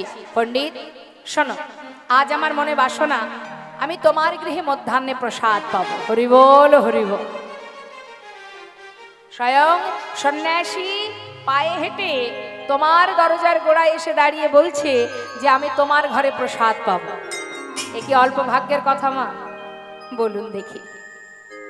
স্বয়ং সন্ন্যাসী যদি তোমার ঘরে এসে নিজে যেচে প্রসাদ পেতে চায়, এ তো কম ভাগ্যের কথা নয়। মনে বড় আনন্দ হলো হারাই পণ্ডিতে। বৈষ্ণব এসেছে, মহন্ত এসেছে, সন্ন্যাসী এসেছে, নিজে এসেছেন যেচে আমার ঘরে, এই কাঙালের ঘরে। তাকে আদর আপ্যায়ন করে সম্মানের সহিত ঘরে নিয়ে গিয়ে আসন পেতে বসতে দিলেন। সন্ন্যাসী ঠাকুর, তোমার চরণধুলি পড়েছে আমার এই ছোট্ট কুঠিরে, কিন্তু আমার কম ভাগ্য নয়। আজ আমার বড় আনন্দ, হয়তো কোনো না কোনো সুকৃতির ফলে আজ এমন বৈষ্ণব পেলাম আমার ঘরে। সন্ন্যাসীকে বসিয়ে পদ্মাকে ডাকছে, পদ্মা, পদ্মা, শিগগিরই এসো পদ্মা, দেখে যাও কে এসেছে আমার ঘরে। কোনো না কোনো সুকৃতির ফলে আজ স্বয়ং বৈষ্ণবে নিজে পায়ে হেঁটে এসেছে। এই যে বড় আনন্দের দিন। পদ্মা, দেরি করো না, শিগগিরই এসো। পদ্মাবতী দেখছে স্বামী এমন করে বিচলিত হয়ে ডাকছে, কি হলো? ঘোমটা টেনে সামনে এসে দাঁড়িয়েছে পদ্মা। চেয়ে দেখো বৈষ্ণব এসেছে, যাও যাও চরণ ধৌত করো। পদ্মাবতী স্বামীর কথা মতো চরণ ধৌত করলেন। ধৌত করে চরণামৃত দুজনে পান করলেন। এবার পদ্মা যাও রন্ধন করো। জানা পদ্মা, আজ বৈষ্ণব আমার ঘরে সেবা করবে। স্বামী, ঘরে তো তেমন কিছু নেই, যা আছে যেটুকু আছে তাতে কোনো দুঃখ নেই। যাও না পদ্মা, যেমনটা আছে তুমি তাড়াতাড়ি ব্যবস্থা করো, দেরি করো না পদ্মা। বহু জনমের স্বীকৃতি জানো, মহন্তের স্বভাব হয় তারিতে পামর, নিজ কার্য নয় তবু যান পরঘর। বৈষ্ণবের স্বার্থটা কি মা? আপনার ঘরে যদি কোনো সাধুগুরু বৈষ্ণব আসে, তার উদ্দেশ্যটা কি? আপনার ধন, টাকা, পয়সা, বিষয় সম্পদ লুটপাট করে নিয়ে যাওয়ার আশা তাদের না। বৈষ্ণবের স্বভাব হচ্ছে পামর জীব যারা, পাষণ্ড যারা, নাস্তিক যারা, তাদের পাপকে হরণ করা। এই হচ্ছে বৈষ্ণবের স্বভাব। সমস্ত পাপ তাপ তাদের ভিতরের যা কিছু কালিমা আছে সেগুলোকে দূর করে কৃষ্ণ নামের বীজ রোপণ করা, পাষণ্ডকে উদ্ধার করাই হলো মহন্তের কাজ। তাই শাস্ত্রে বলছেন যে মহন্তের স্বভাব হয় তারিতে পামর, পামরকে উদ্ধার করা বৈষ্ণবের স্বভাব, আর কোনো স্বার্থ নেই। তাই সাধুগুরু বৈষ্ণব কারোর বাড়িতে আসা মানে জানবেন বহু জনমের স্বীকৃতি। তাই আজ আপনার ঘরে বৈষ্ণব এসেছে। আপনি নিমন্ত্রণ করে, বৈষ্ণবকে নিমন্ত্রণ করে আপনার ঘরে নাও পেতে পারেন। এমনই যদি ভাগ্য থেকে থাকে আপনার যে আপনি নিমন্ত্রণ করে এলেন বৈষ্ণবকে, কিন্তু এমনই কারণবশত বৈষ্ণব আপনার ঘরে আসলো না। কিন্তু অনেকের ঘরে আছে নিমন্ত্রণ করতে হয় না, সাধুগুরু বৈষ্ণব অনর্গল আসতেই চলেছে তার ঘরে। তাই গৌর হরি বল, সবই গোবিন্দের কৃপা। তাই আজ সন্ন্যাসী নিজে পায়ে হেঁটে এসেছে বলে হারাই পণ্ডিত আনন্দিত হয়ে খুশি হয়ে পদ্মাকে বলছে, যাও পদ্মা, অনেক ভাগ্য ফলে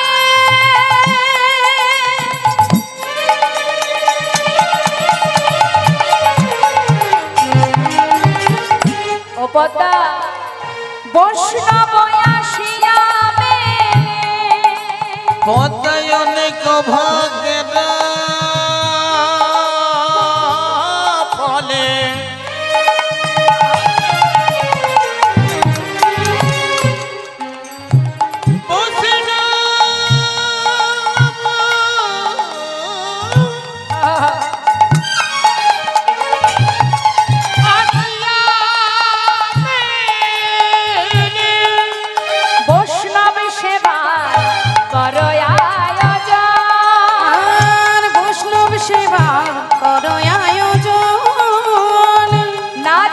বৈষ্ণব সেবা অগনিস্তার পেয়েছে কেবা, ওই না দিয়ে বৈষ্ণব সেবা নিস্তার পেয়েছে কেবা। আহা তার সাক্ষী যুধিষ্ঠিরাজ, তার সাক্ষী যুধিষ্ঠিরাজ, তার সাক্ষী যুধিষ্ঠিরাজ, তার সাক্ষী যুধিষ্ঠিরাজ। বৈষ্ণব সেবার করো আয়োজন। ছোট্ট বালক তো মা ঘরের মধ্যে সন্ন্যাসীকে দেখে তার মুখের গানটা বন্ধ হয়ে গেল। ছুটে গিয়ে মাকে জড়িয়ে ধরেছেন। মাকে যেই জড়িয়ে ধরেছে মা বলছে, বাবা ভয় পাস না, ভয় পাওয়ার কিছু নেই। দেখ দেখ উনি একজন সন্ন্যাসী এসেছেন আমার ঘরে, যাও বাবা প্রণাম করে এসো। ধীরে ধীরে কুবের আমার সন্ন্যাসী ঠাকুরের চরণের কাছে গিয়ে যেই না প্রণাম করতে যাবে, হঠাৎ প্রভু আমার মানে সেই সন্ন্যাসী তার নিজের চরণটা সরিয়ে নিলেন। মনে মনে ভাবছে, আহা করছোটা কি? তোমার জন্যই তো আমি আজ এইখানে এসে দাঁড়িয়েছি। কত জায়গায় ঘুরেছি, কোথাও পাইনি তোমায়, আর তুমি কি না এই ভাঙা কুঠিরে লুকিয়ে আছো? হ্যাঁ, কেউ জানুক বা না জানুক তুমি তো জানো তুমি কে আর আমি বা কে। হরি বল। নিজে নিজেকে কখনো প্রণাম করে কি গো মা? নিজে নিজেকে প্রণাম করা যায়? কেউ জানুক বা না জানুক তুমি তো জানো তুমি বা কে আর আমি বা কে। তুমি আমি আমরা তো একই দেহ। কত জায়গা কত তীর্থ ঘুরেছি, আজ পেলাম তোমায়। কাছে পেয়ে মুখে বললেন না, এটা মনে মনে বললেন। আর মুখে বললেন তোমার ঘরে এসেছে ছেলে, যাও এবার সেবা করো। তিনজনে সেবা করলেন। সেবার পর সন্ন্যাসী ঠাকুরের কাছে সারা রাত কৃষ্ণ নাম আস্বাদন করতে লাগলেন। সারা রাত ধরে কৃষ্ণ নাম শ্রবণ করছে। সন্ন্যাসীর বাবার কাছে এসে বলছে, বাবা আজ যখন কৃপা করে এসেছো ঘরে, একবার কৃষ্ণ নাম শোনাও। কি গো মা, আমরা যদি বাড়িতে বৈষ্ণব আসে বা গুরুদেব আসে, আমরা কি করি? গুরুদেবকে কি বলি বলুন? আহা, যত মনের দুঃখ আছে গুরুদেবকে জানায় না। গুরুদেব বাড়িতে আসলে গুরুদেবকে ঘরে রেখে গুরুদেব গুরুদেব গুরুদেব আমার জানি না কেন এমন হচ্ছে সংসারে, এমন দুঃখ কষ্ট গুরুদেব, কিছুতেই শান্তি পাচ্ছি না সংসারে। গুরুদেব আমার স্বামীর শরীরটা ভালো নেই, আমার শরীর ভালো নেই, মানে যত রাজ্যের দুঃখ কষ্ট সব গুরুদেবকে আমরা জানাই, তাই না বাবা? কিন্তু দেখুন আজ পদ্মাবতীর ঘরে সন্ন্যাসী বাবা এলেন। তার কাছে গিয়ে বললেন, সন্ন্যাসী বাবা এসেছে যখন আমার ঘরে, আজ তোমার মুখে সারা রাত আমরা কৃষ্ণ কথা আস্বাদন করতে চাই। আমরা বলি গুরুদেব এসেছেন যখন আপনি, তবে গুরুদেব আজ আমাদের সারা রাত আপনার মুখে কৃষ্ণ নাম শুনবো না। কতক্ষণে মনের দুঃখ গুরুদেবকে জানাতে পারবো, তার জন্য মনটা ছটফট ছটফট করে। কি করে সুখ পাবো শান্তি পাবো এই গুরুদেবের কাছে জানানোর জন্য মরে যায়। কিন্তু এটা তো কাজ নয়। দুঃখ কষ্ট জীবনে আসবে যাবে, এটা নিয়ে ভেবে লাভ নেই। কিন্তু মাগো কৃষ্ণ নাম এই তো চলে গেলে আর পাবে না। কৃষ্ণ নাম শুনছে সারা রাত। সন্ন্যাসী বাবা বললেন, দাঁড়াও দাঁড়াও মা, আমার মুখে কৃষ্ণ নাম শুনবে? আমি আর কৃষ্ণ কথার কি জানি বলো? হ্যাঁ, এটাই তো দীনতা। যিনি স্বয়ং ভগবান আজ তিনিই বলছেন আমি কৃষ্ণ কথার কি বা জানি। আজ সন্ন্যাসী বলছে, শোনো শোনো মা, কৃষ্ণ কথা শুনতে চেয়েছো, তবে আমার যেমন জানা আছে আমি তেমনই শোনাবো। এই বলে সারা রাত ধরে তিনজন বসে আছে সন্তানকে নিয়ে, আর এদিকে সন্ন্যাসী বাবা নাম গাইছে, কেশব মাধব হে গিরিধারী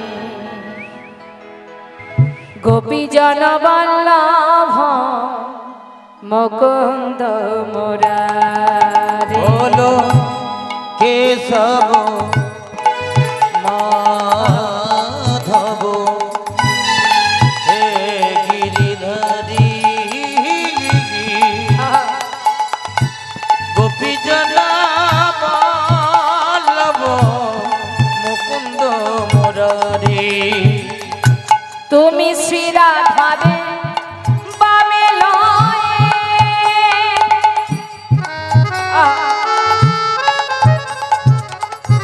শ্রী রাধারে বামে লয়ে হৃদি ব্রজ ধামে শ্রী রাধারে বামে লয়ে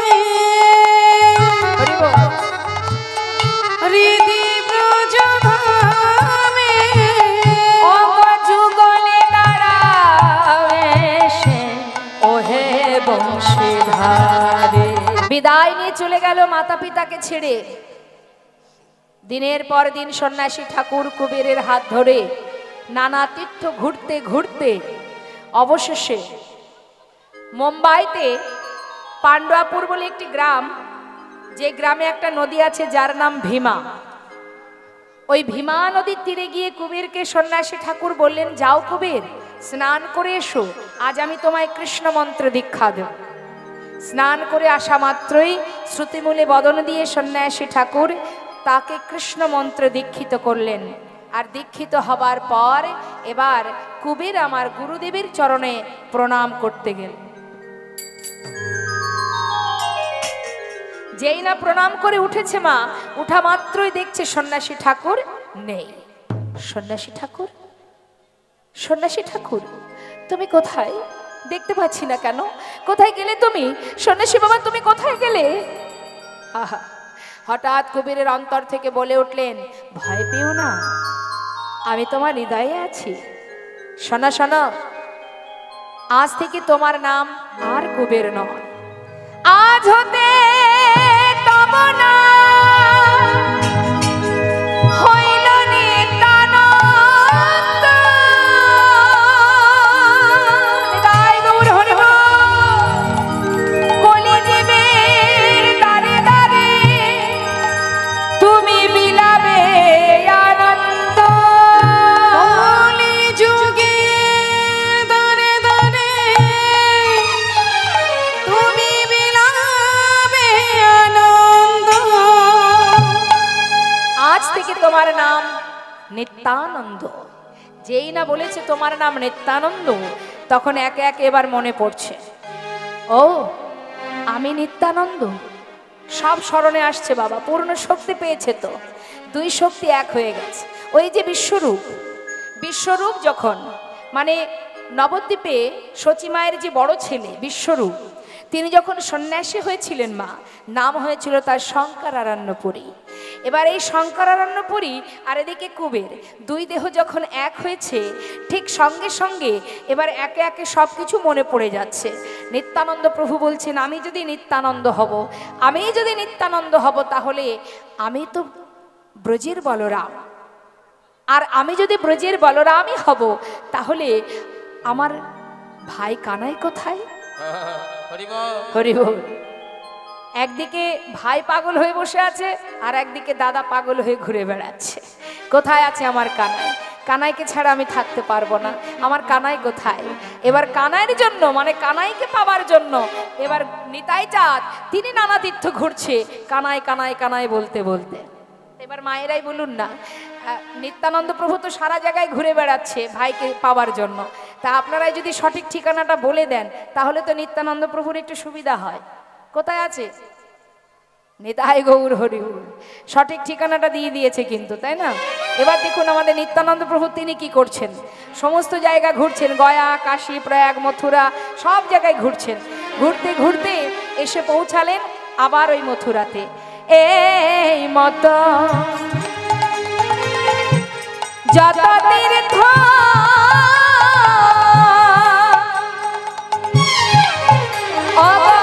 নিত্যানন্দ নিত্যানন্দ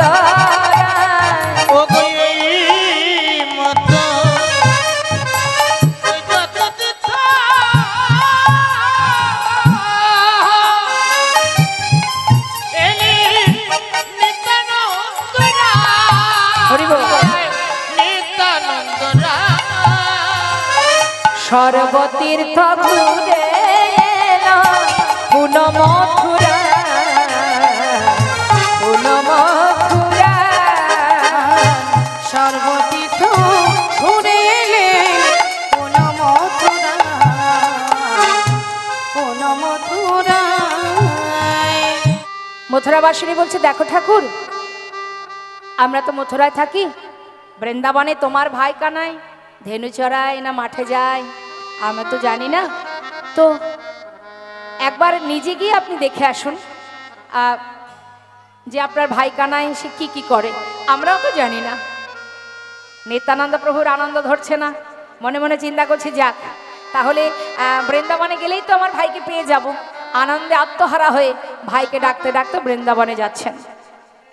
এখন বৃন্দাবনে যাবার পর বৃন্দাবনবাসী সবাই বৃন্দাবনবাসী আছে, তাদের কাছে গিয়ে সবাইকে ডেকে ডেকে জিজ্ঞাসা করছে। বৃন্দাবনবাসীকে বলছে, তোমরা বলতে পারো আমার কানাই কোথায় আছে? বলো না কানাই কোথায় আছে। কিন্তু মা সবাই কোনো কথা না বলে সরে যাচ্ছে।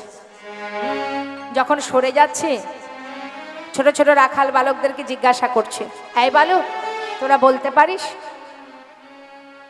আমার ভাই কানাই এখানে কোথায় আছে? ও ঠাকুর তুমি কোন কানাইয়ের কথা বলছো? আরে ওই যে নন্দের নন্দন কৃষ্ণ বাঁশি বাজায়, ধেনু চড়ায়, গায়ের রং কালো। না তো ঠাকুর, সে তো আর এখানে থাকে না। এখানে থাকে না? না ঠাকুর, সে তো মথুরায় গিয়ে রাজা হয়েছে, এখানে সে আর থাকে না। সে কি কথা? মথুরাবাসিনী বলল, ভাই কানাই বৃন্দাবনে, তোমরা বলছো ভাই কানাই মথুরায়। না না, আমার মনে হয় তোমরা জানো না।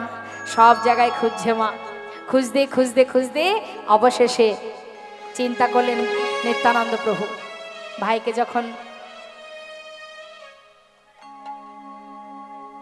যখন আমি পেলাম না, এ প্রাণ আর রাখবো না। কি করলেন? গিরি গোবর্ধন পর্বতের চারিধারে ঘুরে ঘুরে ঘুরে ঘুরে এবার একটা শিলাখণ্ড তুলেছে হাতে।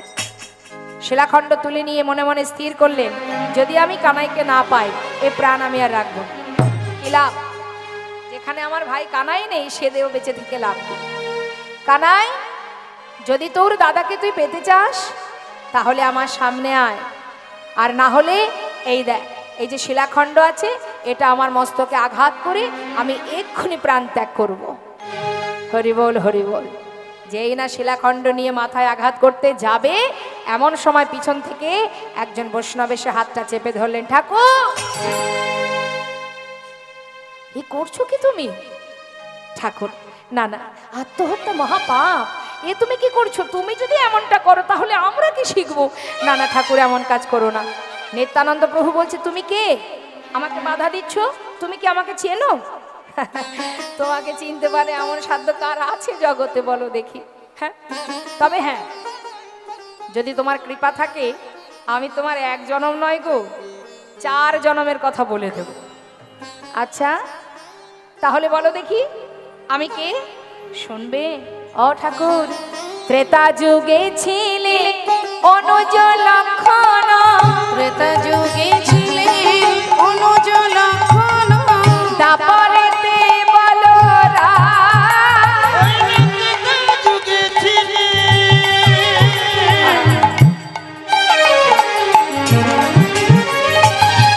অনুজ লক্ষণ,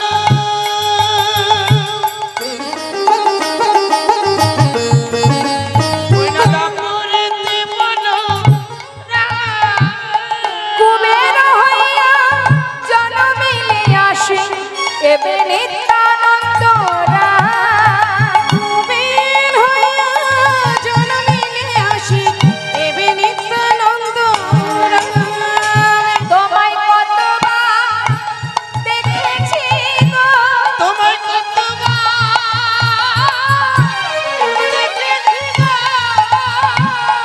অগণতনে দেখা নাই গো প্রভু, যুগে যুগে লীলায়। এত নতুন দেখা নয় গো প্রভু, যুগে যুগে লীলাই লীলা, নূতন দেখা নয় গো প্রভু, এত যুগে যুগে লীলাই লীলা, এত যুগে যুগে লীলাই লীলা, নূতন দেখা নয় গো প্রভু। তোমায় কতবার দেখেছি গো। একবার নয় অনেকবার দেখেছি তোমাকে, যুগে যুগে লীলাই লীলা। তাই শোনো ঠাকুর, তুমি নূতন নও, আমার কাছে অনেক পুরানো। আচ্ছা, এ দেখছি বেশ চেনে আমাকে। হ্যাঁ অবশ্য তুমি তো দেখছি ভালোই আমাকে চেনো। তাহলে আমাকে যখন চেনো নিশ্চয়ই আরো অনেককে চেনো। হ্যাঁ নিশ্চয়ই, বলো প্রভু তুমি কার কথা বলছো? তুমি কি আমার ভাইয়ের কথা বলতে পারবে? মানে আমার ভাই কানাই কোথায় আছে? হ্যাঁ ঠাকুর, সেটাও বলতে পারবো। সে কি কথা? তা বলো না আমার ভাই কোথায় আছে? আমি তো ওর জন্যই বৃন্দাবনে এসেছি, কোথাও খুঁজে পেলাম না বৈষ্ণব। এই যে বৈষ্ণবের কাছ থেকে উনি জানতে চাইছেন মা, ইনি কে? ইনি হলেন শ্রীলা মাধবেন্দ্র পুরী গোস্বামী। যিনি আমার নিতাই চাঁদের দীক্ষা গুরু, তার কাছে সন্ধান নিচ্ছে। তিনি কি জানে না? সবই তো জানে তিনি, সবই নীলামা জীবকে শিক্ষা দেবার জন্য। হে জীব, শিক্ষা পাও। কি না, গৌরচরণ পেতে গেলে আগে গুরুচরণ আশ্রয় করো। আজ আমার নিত্যানন্দ প্রভু বলছে, ও বৈষ্ণব এদিকে এসো।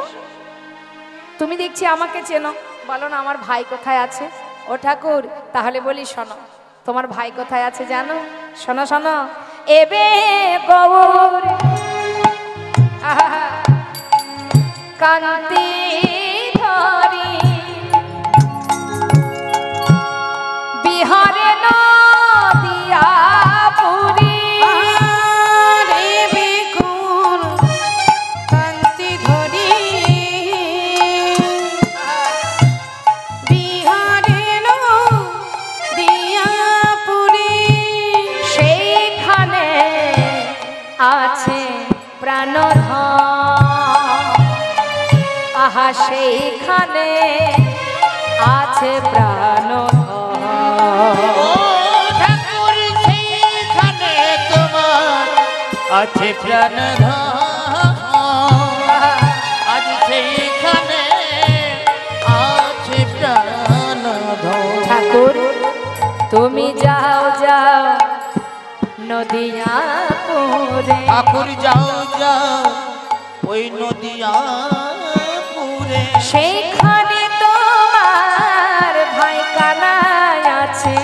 যাও যাও নদিয়াপুরে, সেইখানে তোমার ভাই কানাই আছে, তুমি যাও যাও নদিয়াপুরে।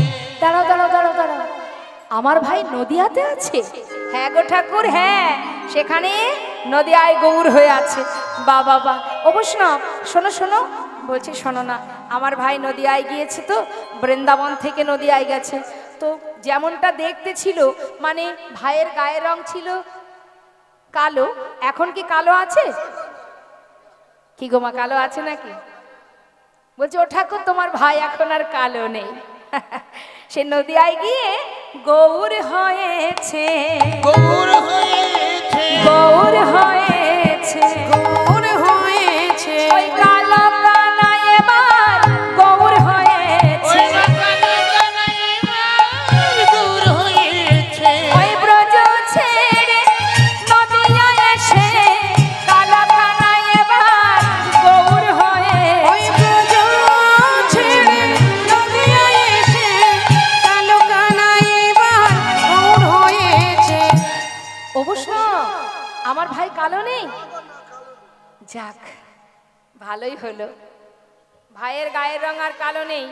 জানো বৈষ্ণব, এই ব্রজবাসী, এই যে ব্রজবাসী দেখছো না, এরা আমার ভাইকে কালুয়া বলে ডাকতো, আর ডাকবে না। আমার খুব আনন্দ হচ্ছে। অবশ্য আরেকটা কথা বলবে, এদিকে এসো। বেশি জোরে বলা যাবে না, এই বৈষ্ণব সব যখন জানে তাহলে ভালো করে জেনে নেওয়াই ভালো। কাছে এসো, কাছে এসো। ও বৈষ্ণব, আমার ভাই এই ব্রজ ছেড়ে নদিয়ায় গিয়ে, মানে বৃন্দাবনে যে স্বভাবটা ছিল, হ্যাঁ, ওই বৃন্দাবন থেকে নদিয়ায় গিয়ে, বলো না বৈষ্ণব, আমার ভাই করে কিনা, করে কিনা, করে কিনা, করে কিনা, করে কিনা, করে কিনা, কি করে বলো, খালি করে কিনা করে কিনা করে কিনা করে কি করে বলো, রাগ করছো? মানে খালি বলছে করে কিনা করে। অবশ্য রাগ করো না, হ্যাঁ, শোনো না, ওই ভাইয়ের কথা তো, তাই একটু আস্তে আস্তে বলছি, পাছে কেউ শুনলে আমারই তো কষ্ট হবে, আমি যেহেতু দাদা। রাগ করো না, শোনো শোনো শোনো, কাছে এসো, কাছে এসো। একেবারে গলাটা জড়িয়ে ধরে কানের কাছে বদনটা দিয়ে ফিস ফিস ফিস ফিস করে বলছে, বলো না বৈষ্ণব, আমার ভাই ওই নদিয়ায় করে কিনা, করে কিনা, করে কিনা, করে কিনা, ঘরে ঘরে চলে করে কিনা, ঘরে ঘরে চুরি করে ওই ঘরে ঘরে চলে করে কিনা, ঘরে ঘরে চলে করে কিনা। ব্রজে যেমন স্বভাবে ছিল তেমনি স্বভাব আছে কিনা,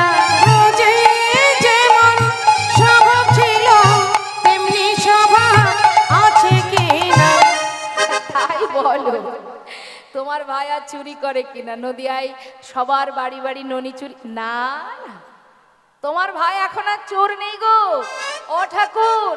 তোমার ভাই নদিয়ায় না, সে মস্ত বড় সাধু হয়েছে, সাধু হয়েছে, সাধু হয়েছে, সাধু হয়েছে, চোরা কানাই এবার সাধু হয়েছে, চোরা কানাই এবার সাধু হয়েছে। ওই রাই সাধুর সঙ্গ পেয়ে চোরা কানাই সাধু হয়েছে। সাধুর সঙ্গ পেয়ে চোরা কানাই সাধু হয়েছে। জয়নিতা কি হচ্ছে, আমার মায়ের কি সমস্যা? ও মা আমার দিকে তাকান, আমার দিকে তাকান, একটু দাঁড়াতে বলুন, দাঁড়াতে বলুন, আমার দিকে, আমার দিকে। ওই দিক যাবেন? ঠিক আছে যান।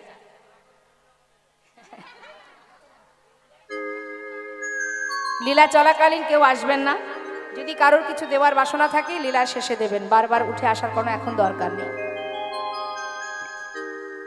তা বলছি, চোর এখন সাধু হয়ে গেছে। সাধু হবে না কেন মা? চোর যদি সাধু সঙ্গ করে, চোর তো সাধু হতে বাধ্য। নাস্তিক যদি ভক্ত হয়ে যায়, আর চোর সাধু হবে না? তাই হয়? চোরও সাধু হয়ে গেছে। বলছে সাধু সঙ্গ মানে, সাধু সঙ্গের এমনই মহিমা, সাধু সঙ্গ করলে, নাম শ্রবণ করলে তার অনেক উপকার। তাহলে একটা ঘটনা বলি, একটু মন দিয়ে শুনুন। মা বসুন বসুন। বনের ভিতরে এক ডাকাতের দল, তারা প্রতিদিন ডাকাতি করে। এখন যে ডাকাতি করে প্রতিদিন যায়, এক একজনের বাড়িতে এক একজন ডাকাতি করে। ওমা একটু মন দেবেন, নামের কি মহিমা দেখুন, সাধু সঙ্গের মহিমা কি দেখুন।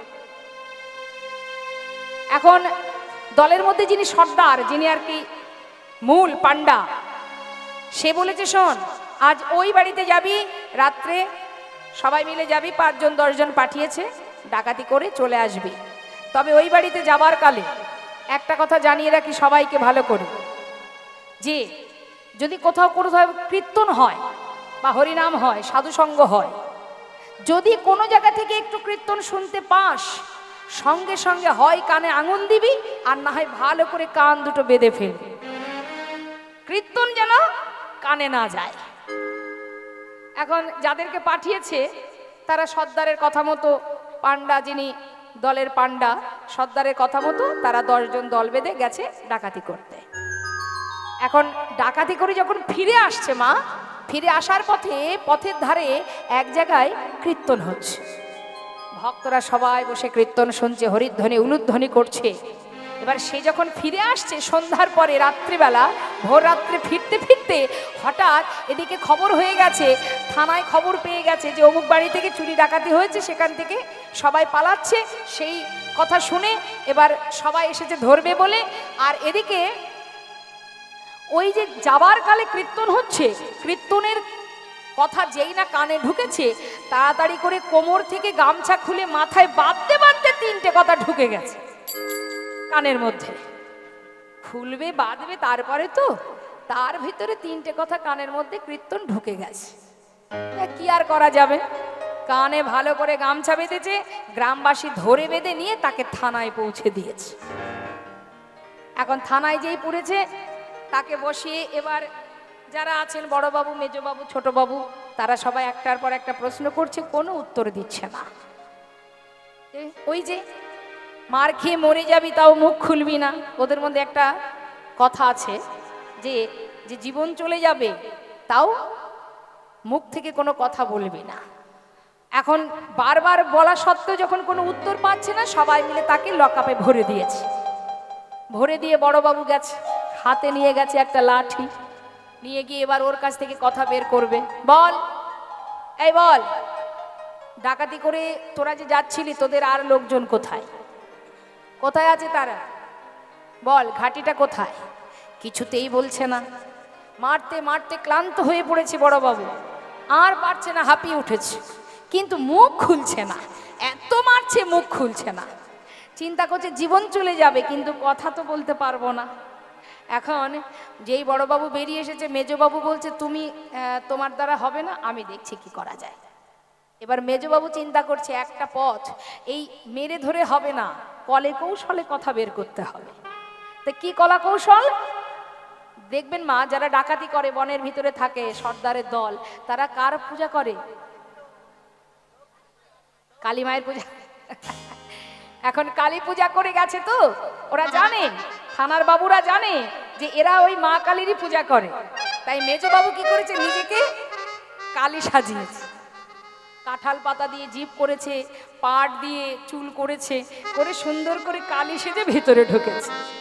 ভিতরে ঢুকে ডাকছে, বৎস বৎস। যেই না বৎস বলেছে, আর যাবা কোথায়, কাঁদতে শুরু করেছে, মা গো, ও মা গো মা, আমি বড় বিপদে পড়েছি মা, আমি তো তোমাকে সেবা দিয়েই এসেছিলাম, মা গো তুমি বাঁচাও মা, বাঁচাও। পিছন দিকে দাঁড়িয়ে বলছে, আমি তো তোকে বাঁচাতেই এসেছি বাবা, তুই আমার সেবা দিয়েছিস, আমার সেবা দিয়ে এসেছিস, তোকে তো রক্ষা করবই, আমি এই জন্যই এসেছি, দুঃখ পাস না বাবা। তোর বন্ধুগুলো গেল কোথায়? মা গো তুমি আমাকে বাঁচাও মা, আমাকে বের করো মা, এখান থেকে আমাকে মুক্তি দাও মা। আরে দেব তো, আগে বল ওরা কোথায় আছে। মনে মনে চিন্তা করছে ব্যাপারটা কি, মা কেন ওই পুলিশের মতো বারবার জেরা করছে, ওরা কোথায় আছে? হ্যাঁ, মনে মনে ভাবছে মা কার দলে, ওদের দলে না আমার দলে? এই কথাটা কেন মা জিজ্ঞাসা করছে? বারবার বলছে, কিরে বল ওরা কোথায় আছে, সেখানেই তোকে নিয়ে যাব, বল কোথায় আছে। মা তুমি বারবার এই প্রশ্নটা কেন করছো মা, মা তুমি এখান থেকে আমাকে বের করো। মা তো বারবার সেই একই প্রশ্নই করে যাচ্ছে উত্তর পাওয়ার আশায়, কিন্তু কিছুতেই প্রশ্নের উত্তর দিচ্ছে না। মনে মনে তখন ওই যে কীর্তন শুনেছিল মা রাস্তার মাঝখানে, তিনটে কথা গামছা বাঁধতে বাঁধতে ঢুকে গিয়েছিল কানের মধ্যে, ওই তিনটে কথাই তার কাজে লেগে গেছে। হরিনাম শ্রবণ করলে তার ফল কখন পাবে তুমি নিজেও জানো না। ইচ্ছাই হোক অনিচ্ছাই হোক, শাস্ত্রে বললেন হেলায় বা শ্রদ্ধায় যে বা নাম লয়, ক্রমে ক্রমে কৃষ্ণ ভক্তির হয় উপজয়। অবহেলার মধ্যে দিয়েও কানে ঢুকে গেছে তিনটে কথা। প্রথম কথা, স্বর্গের দেবদেবী যারা হয় তাদের কখনো চোখের পলক পড়ে না। দুই, স্বর্গের দেবদেবীর ছায়া কখনো মাটিতে পড়ে না। তিন, স্বর্গের দেবদেবীরা কখনো মাটিতে পা রাখে না। এই তিনটে কথা গামছা বাঁধতে বাঁধতে ঢুকেছিল। চিন্তা করছে মা কি আমার দলের লোক না ওদের দলের লোক। ওই যে তিনটে কথা আমার কানে ছিল, তাহলে একটু পরীক্ষা করেই দেখা যাক, দেখি তো মায়ের পা দুটো কোথায় আছে। দেখছে, হ্যাঁ, আর চোখে তাকিয়ে দেখছে দিব্যি পা দুটো মাটিতে আছে। আবার দেখছে বেশ চোখের পলক পড়ছে, আবার ছায়াটাও লম্বা হয়ে আছে। এ তো মা নয়, হরি বল, এ তো মা নয়। আর মুখ খুললো না মা, ধরে ফেলেছে তো। আর মানে বুঝুন, সবই তো বলে ফেলতো, বিপদে পড়ে মায়ের কাছে সব স্মরণ করত, সবই বলে ফেলতো। ওই যে তিনটে কথা ঢুকে গেল বলেই কিন্তু আজ মায়ের কৃপায় সে কিন্তু নিজের মুখ খুলল না। এই বিষয়টা এই জন্যই বলা যে হরিনাম কৃষ্ণ নাম তুমি আজ শুনবে, কাল শুনবে, পরশু শুনবে। নাম শুনতে শুনতে শুনতে শুনতে জীবনের একটা সময় আসবে তোমার সমস্ত অজ্ঞানতার অন্ধকার, তোমার ভিতরে যে কালিমা সব দূরীভূত হবে। একদিন সমস্ত বাধা বিপদ থেকে মুক্তি পেয়ে তুমি তার ভক্ত হয়ে উঠবে। তাই গৌর হরি বল, হরি বল। যেভাবেই তুমি নাম শোনো না কেন, যেভাবেই কৃষ্ণ নাম, অন্ধকার দূর হতে গেলে একটাই উপায়, ভগবত কথা লীলা কথা সাধন করো। তাই আজ সাধু সঙ্গ, ভক্ত সঙ্গ, হরিনাম কৃষ্ণ নামের এমনই মহিমা যদি কেউ শ্রবণ করতে পারে, সঙ্গ করতে পারে, সাধু সঙ্গ যদি লাভ করা যায়, তাহলে যে ডাকাত, যে চোর, যে পাষণ্ড, যে নাস্তিক সবই একদিন সাধু হয়ে যায়। তাই গৌর হরি বল। জগাই মাধায় বড় নাস্তিক ছিলেন, ছিলেন না মা? জগাই মাধায় চাপল গোপাল তারাও অবশেষে ভগবানের চরণ লাভ করেছিল। সময় লাগবে, অপেক্ষা করতে হবে, ধৈর্য ধরতে হবে। ভগবান তোমাকে এমন শিক্ষা দেবে যেটা মানুষ দিতে পারবে না, সেই জন্য অপেক্ষা করতে হবে। সাধুর ধর্মই এটা। সাধু সহজে প্রতিবাদ করে না। সাধু তার মনের যা কিছু দুঃখ যন্ত্রণা প্রভুর চরণে জানায়, হে দয়াময় তুমি রক্ষা করো সকলকে, তুমি উদ্ধার করো, সবাইকে কৃষ্ণমুখী করো, সকলে কৃষ্ণ ভক্তি দান করো। আজ রাধারানীর সঙ্গ পেয়েছি বলেন আজ আমার গোবিন্দ তিনি আর চোর নেই। নদিয়ায় এসে তিনি রাইকানু দুই তনু এক হয়ে গৌর হয়ে তিনি মস্ত বড় সাধু হয়ে গেছে গো। তখন নিতাই চাঁদ বলছে, তাহলে ও বৈষ্ণব আমার ভাই আর চুরি করে না? না না, আর সে চোর নেই। তাহলে বৈষ্ণব আমি আসি। যাও যাও যাও। সন্ন্যাসীর কাছ থেকে বিদায় নিয়ে চললেন নদিয়ায়। নদেবাসীর দ্বারে এসে দাঁড়ালেন, নবদ্বীপে এসে পৌঁছালেন। যখন নবদ্বীপে এসেছে মা, তখন প্রভাত। যেই না প্রভাত হয়েছে, প্রভাতকালে ওই নবদ্বীপে গঙ্গার ঘাট পার করে নদিয়ার নবদ্বীপের ঘাটে দাঁড়িয়ে আছে। পার হয়ে নবদ্বীপের ঘাটে সকালবেলা বৈষ্ণবগণ যাচ্ছে মুখে গৌর নাম করতে করতে স্নান করতে। আর যখন গৌর নাম গাইতে গাইতে যাচ্ছে, নিতাই চাঁদ কিন্তু ঘাটে দাঁড়িয়ে আছে, নবদ্বীপের ঘাটে। আর দেখবেন আজও বর্তমান কত বৈষ্ণব ব্রাহ্মণ পণ্ডিত যারা, তারা সকালবেলা ভোর হলেই দেখবেন সবাই স্নান করতে যায় আর মুখে প্রভুর নাম গাইতে গাইতে যায়, যায় না?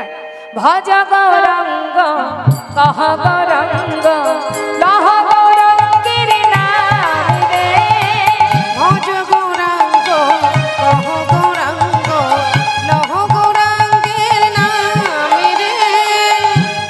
যেই না বলেছে ভজ গৌরাঙ্গ কহ গৌরাঙ্গ, এই কথাটা শোনা মাত্র নিত্যানন্দ প্রভু এক বৈষ্ণবকে জড়িয়ে ধরেছে।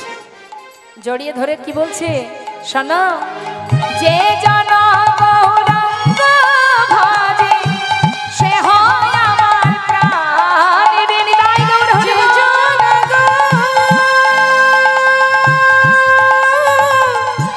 গৌরাঙ্গ ভজে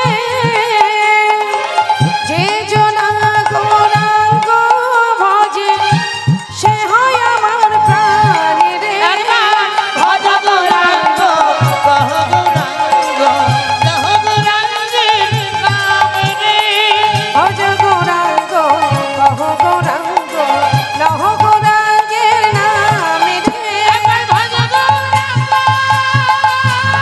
কহ গৌরাঙ্গ, একবার লহ গৌরাঙ্গের নাম রে। ভজ গৌরাঙ্গ কহ নিতাই গৌর হরি বল। লহ গৌরাঙ্গের নাম রে। একবার ভজ গৌরাঙ্গ কহ গৌরাঙ্গ লহ গৌরাঙ্গের নাম রে।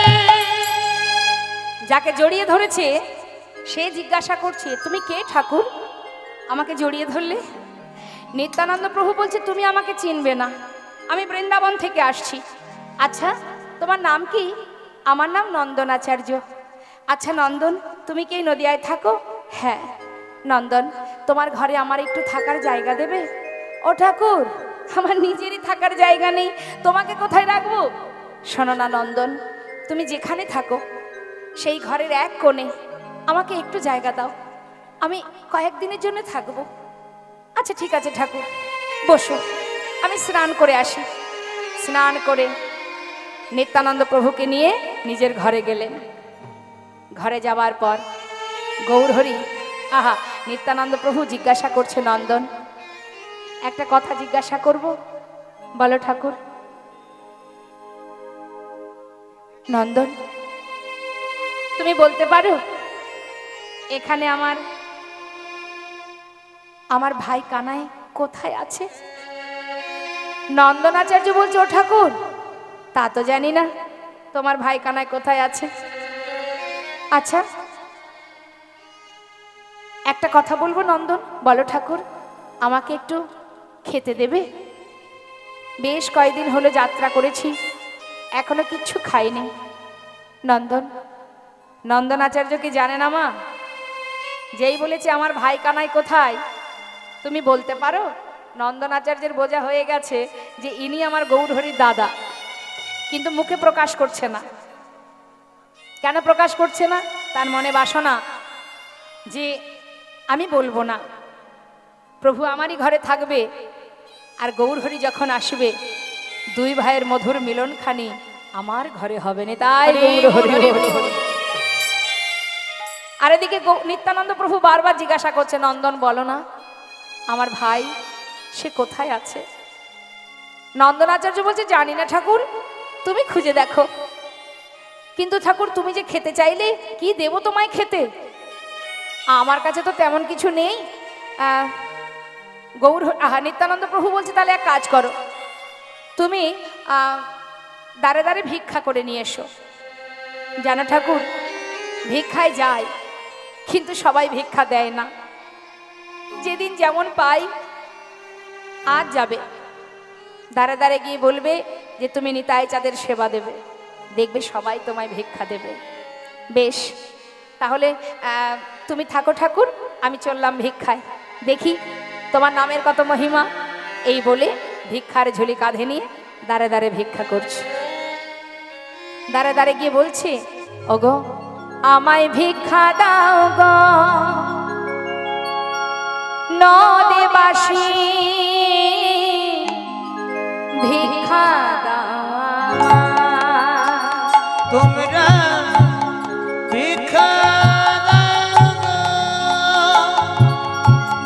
হরি বল।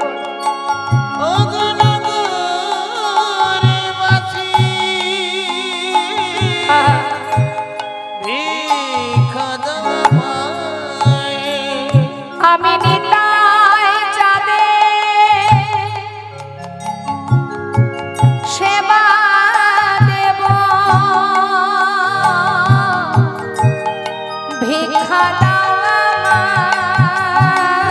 আমি নিতাই চাঁদের ভিক্ষা দেব, ভিক্ষা দাও আমায়। তোমরা ভিক্ষা দাও আমায়, একবার ভিক্ষা দাও নগরবাসী, ভিক্ষা দাও আমায় একবার, ভিক্ষা দাও আমায় একবার, ভিক্ষা দাও আমায়। মনের আনন্দে নদেবাসী চাল ডাল ঝোলা ভর্তি করে দিল। ঘরে এসে প্রভুর সেবা হলো। এদিকে কি হলো মা? গৌরহরি তিনি কথায় কথায় হঠাৎ তিনি ঘুমের শেষে মানে নিশি প্রভাতকালে যখন একটু ভোর ভোর প্রভু স্বপ্ন দেখছেন। নিশির শেষে কি স্বপ্ন দেখছেন? স্বপ্ন দেখছেন যে নদিয়াতে এক মহাপুরুষ এসেছে। আর এদিকে গৌরহরি তো দাদার প্রেমে বিভোর হয়ে পড়ে আছে। যেই না স্বপ্নে দেখলেন যে মহাপুরুষ নদিয়ায় এসেছেন, তার ঘুম ভেঙে গেল। ঘুম ভাঙা মাত্রই সকল ভক্তকে ডেকে বললেন, জানো ভক্ত, আমি ভোরবেলা স্বপ্ন দেখেছি। জানো কি স্বপ্ন দেখেছি? কালো ধ্বজ রথে সংসারের আসিয়া রহিল না আমার দোয়ার।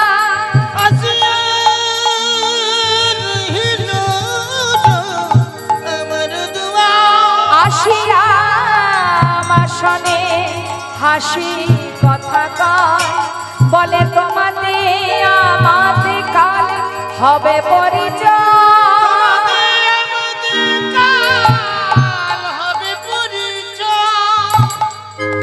স্বপ্ন দেখছি এসেছি কে যেন রথে করে আমার দ্বারে, মৃদু হেসে আমায় বলল তোমার সঙ্গে আমার পরিচয় হবে।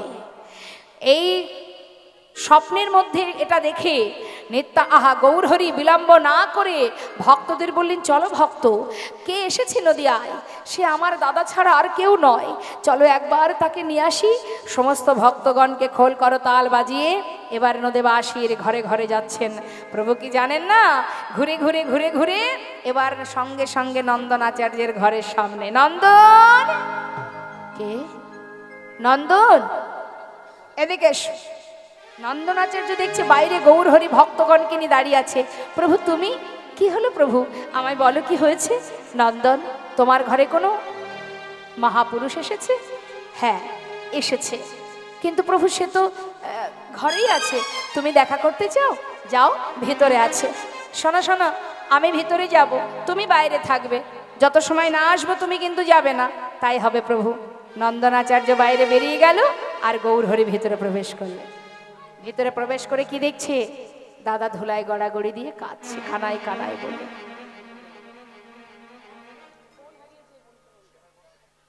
জয় রাধেশ্যাম জনিত জয় গৌর। একটি ঘোষণা, যেখানে সেবা চলছে ওখানে একটা কারোর না কারোর একটা মোবাইল হারিয়ে গেছে। যদি সহৃদয় কোনো ব্যক্তি থেকে থাকেন, দেখুন মোবাইল আহামরি বিরাট কিছু দামের জিনিস নয়, তো তার মধ্যে যে গুরুত্বপূর্ণ জিনিসগুলো থাকে সেটাই একটা মানুষের অনেক বড় ক্ষতি হয়ে যেতে পারে। আর আমরা সবাই চাইবো এখানে আপনারা সেই সাধুর মনোবৃত্তি নিয়ে এসেছেন। এখানে আপনারা যদি কৃষ্ণ কৃপা ভক্তি লাভ করতে চান, তাহলে যদি কোনো ব্যক্তি পেয়ে থাকেন অবশ্যই আমার কাছে একটু, বা এখানে যে বাড়িতে আজ কীর্তন চলছে সে বাড়িতে দিলেও হবে, বা আমাদের কাছে দিলেও হবে। যদি কেউ পেয়ে থাকেন, সকলের কাছে আমার নিবেদন, মোবাইলটা যার তার হাতে আমরা দিতে চাই। এই হরিবাসরে এমন যেন কোনো সময় বিপদ না হয়, এটাই আমাদের যেন সকলের কামনা থাকে। জয় রাধেশ্যাম। এবার কি হলো মা? গৌরহরি ভক্তগণকে নিয়ে শ্রীবাসর অঙ্গনে শ্রীবাসের ঘরের ভিতরে প্রবেশ করলেন। দেখছেন দাদা কাঁদছে। গৌরহরি ডাকছে, দাদা ওঠো। কে? আমি গো। চেয়ে দেখো। ধোলা থেকে উঠে দেখছে পথের দরজার কাছে। গৌরহরি সেই রূপ দর্শন করে নিত্যানন্দ প্রভু চিনতে পারছে না মা। চিনতে যখন পারছে না, গৌরহরি চিন্তা করছে দাদা বোধহয় আমাকে চিনতে পারছে না। যাক, নিজের অঙ্গগন্ধ দাদার নাসিকায় দিলেন। আর যেই অঙ্গগন্ধ পেয়েছে, ভাইয়ের অঙ্গের গন্ধ পেয়ে কানায় কানায় বলে বুকের মধ্যে জড়িয়ে ধরেছে। কানায়, কতদিন পর তোকে পেলাম ভাই। বল ভাই, আর আমাকে এইভাবে একা রাখবি না, আমি তোকে ছেড়ে থাকতে পারবো না। দাদা শান্ত হও। দাদা এমন করে আমাকে কানায় কানায় বলে ডেকো না। কেন জানো দাদা? কেউ জানে না, কেউ জানে না দাদা কেউ জানে না, কেউ জানে না আমি ব্রজের কানাই, কেউ জানে না, আমি মোদের কানাই, কেউ জানে না।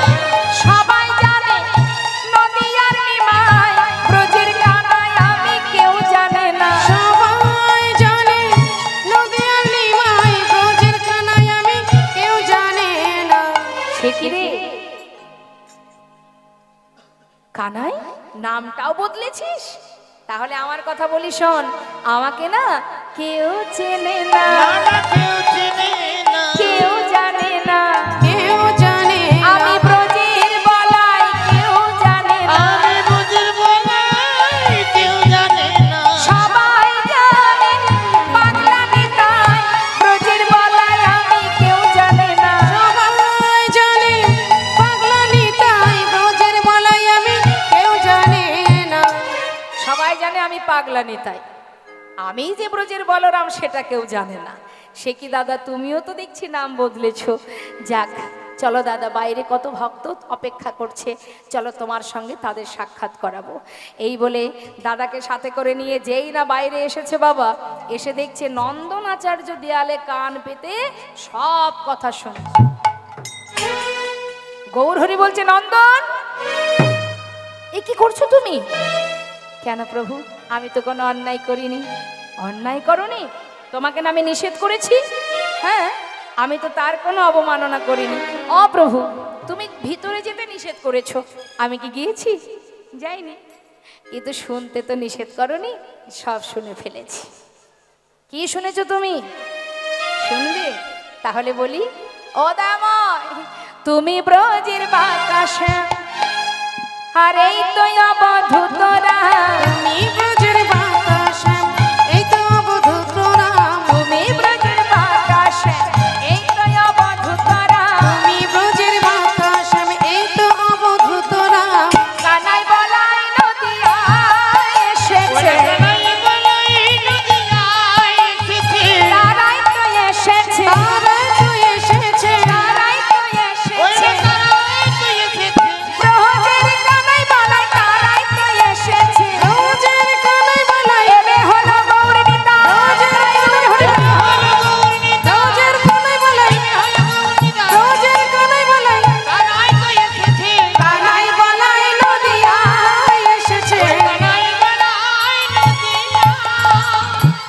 এসেছে ব্রজের কানাই বলায় দুই ভাই নদিয়ায় গৌর নেতায়। এদিকে মা সচিমা শ্রীবাস পণ্ডিত শ্রীমদ্ ভাগবতের দশকের মধ্যে শ্লোকটি পাঠ করছে।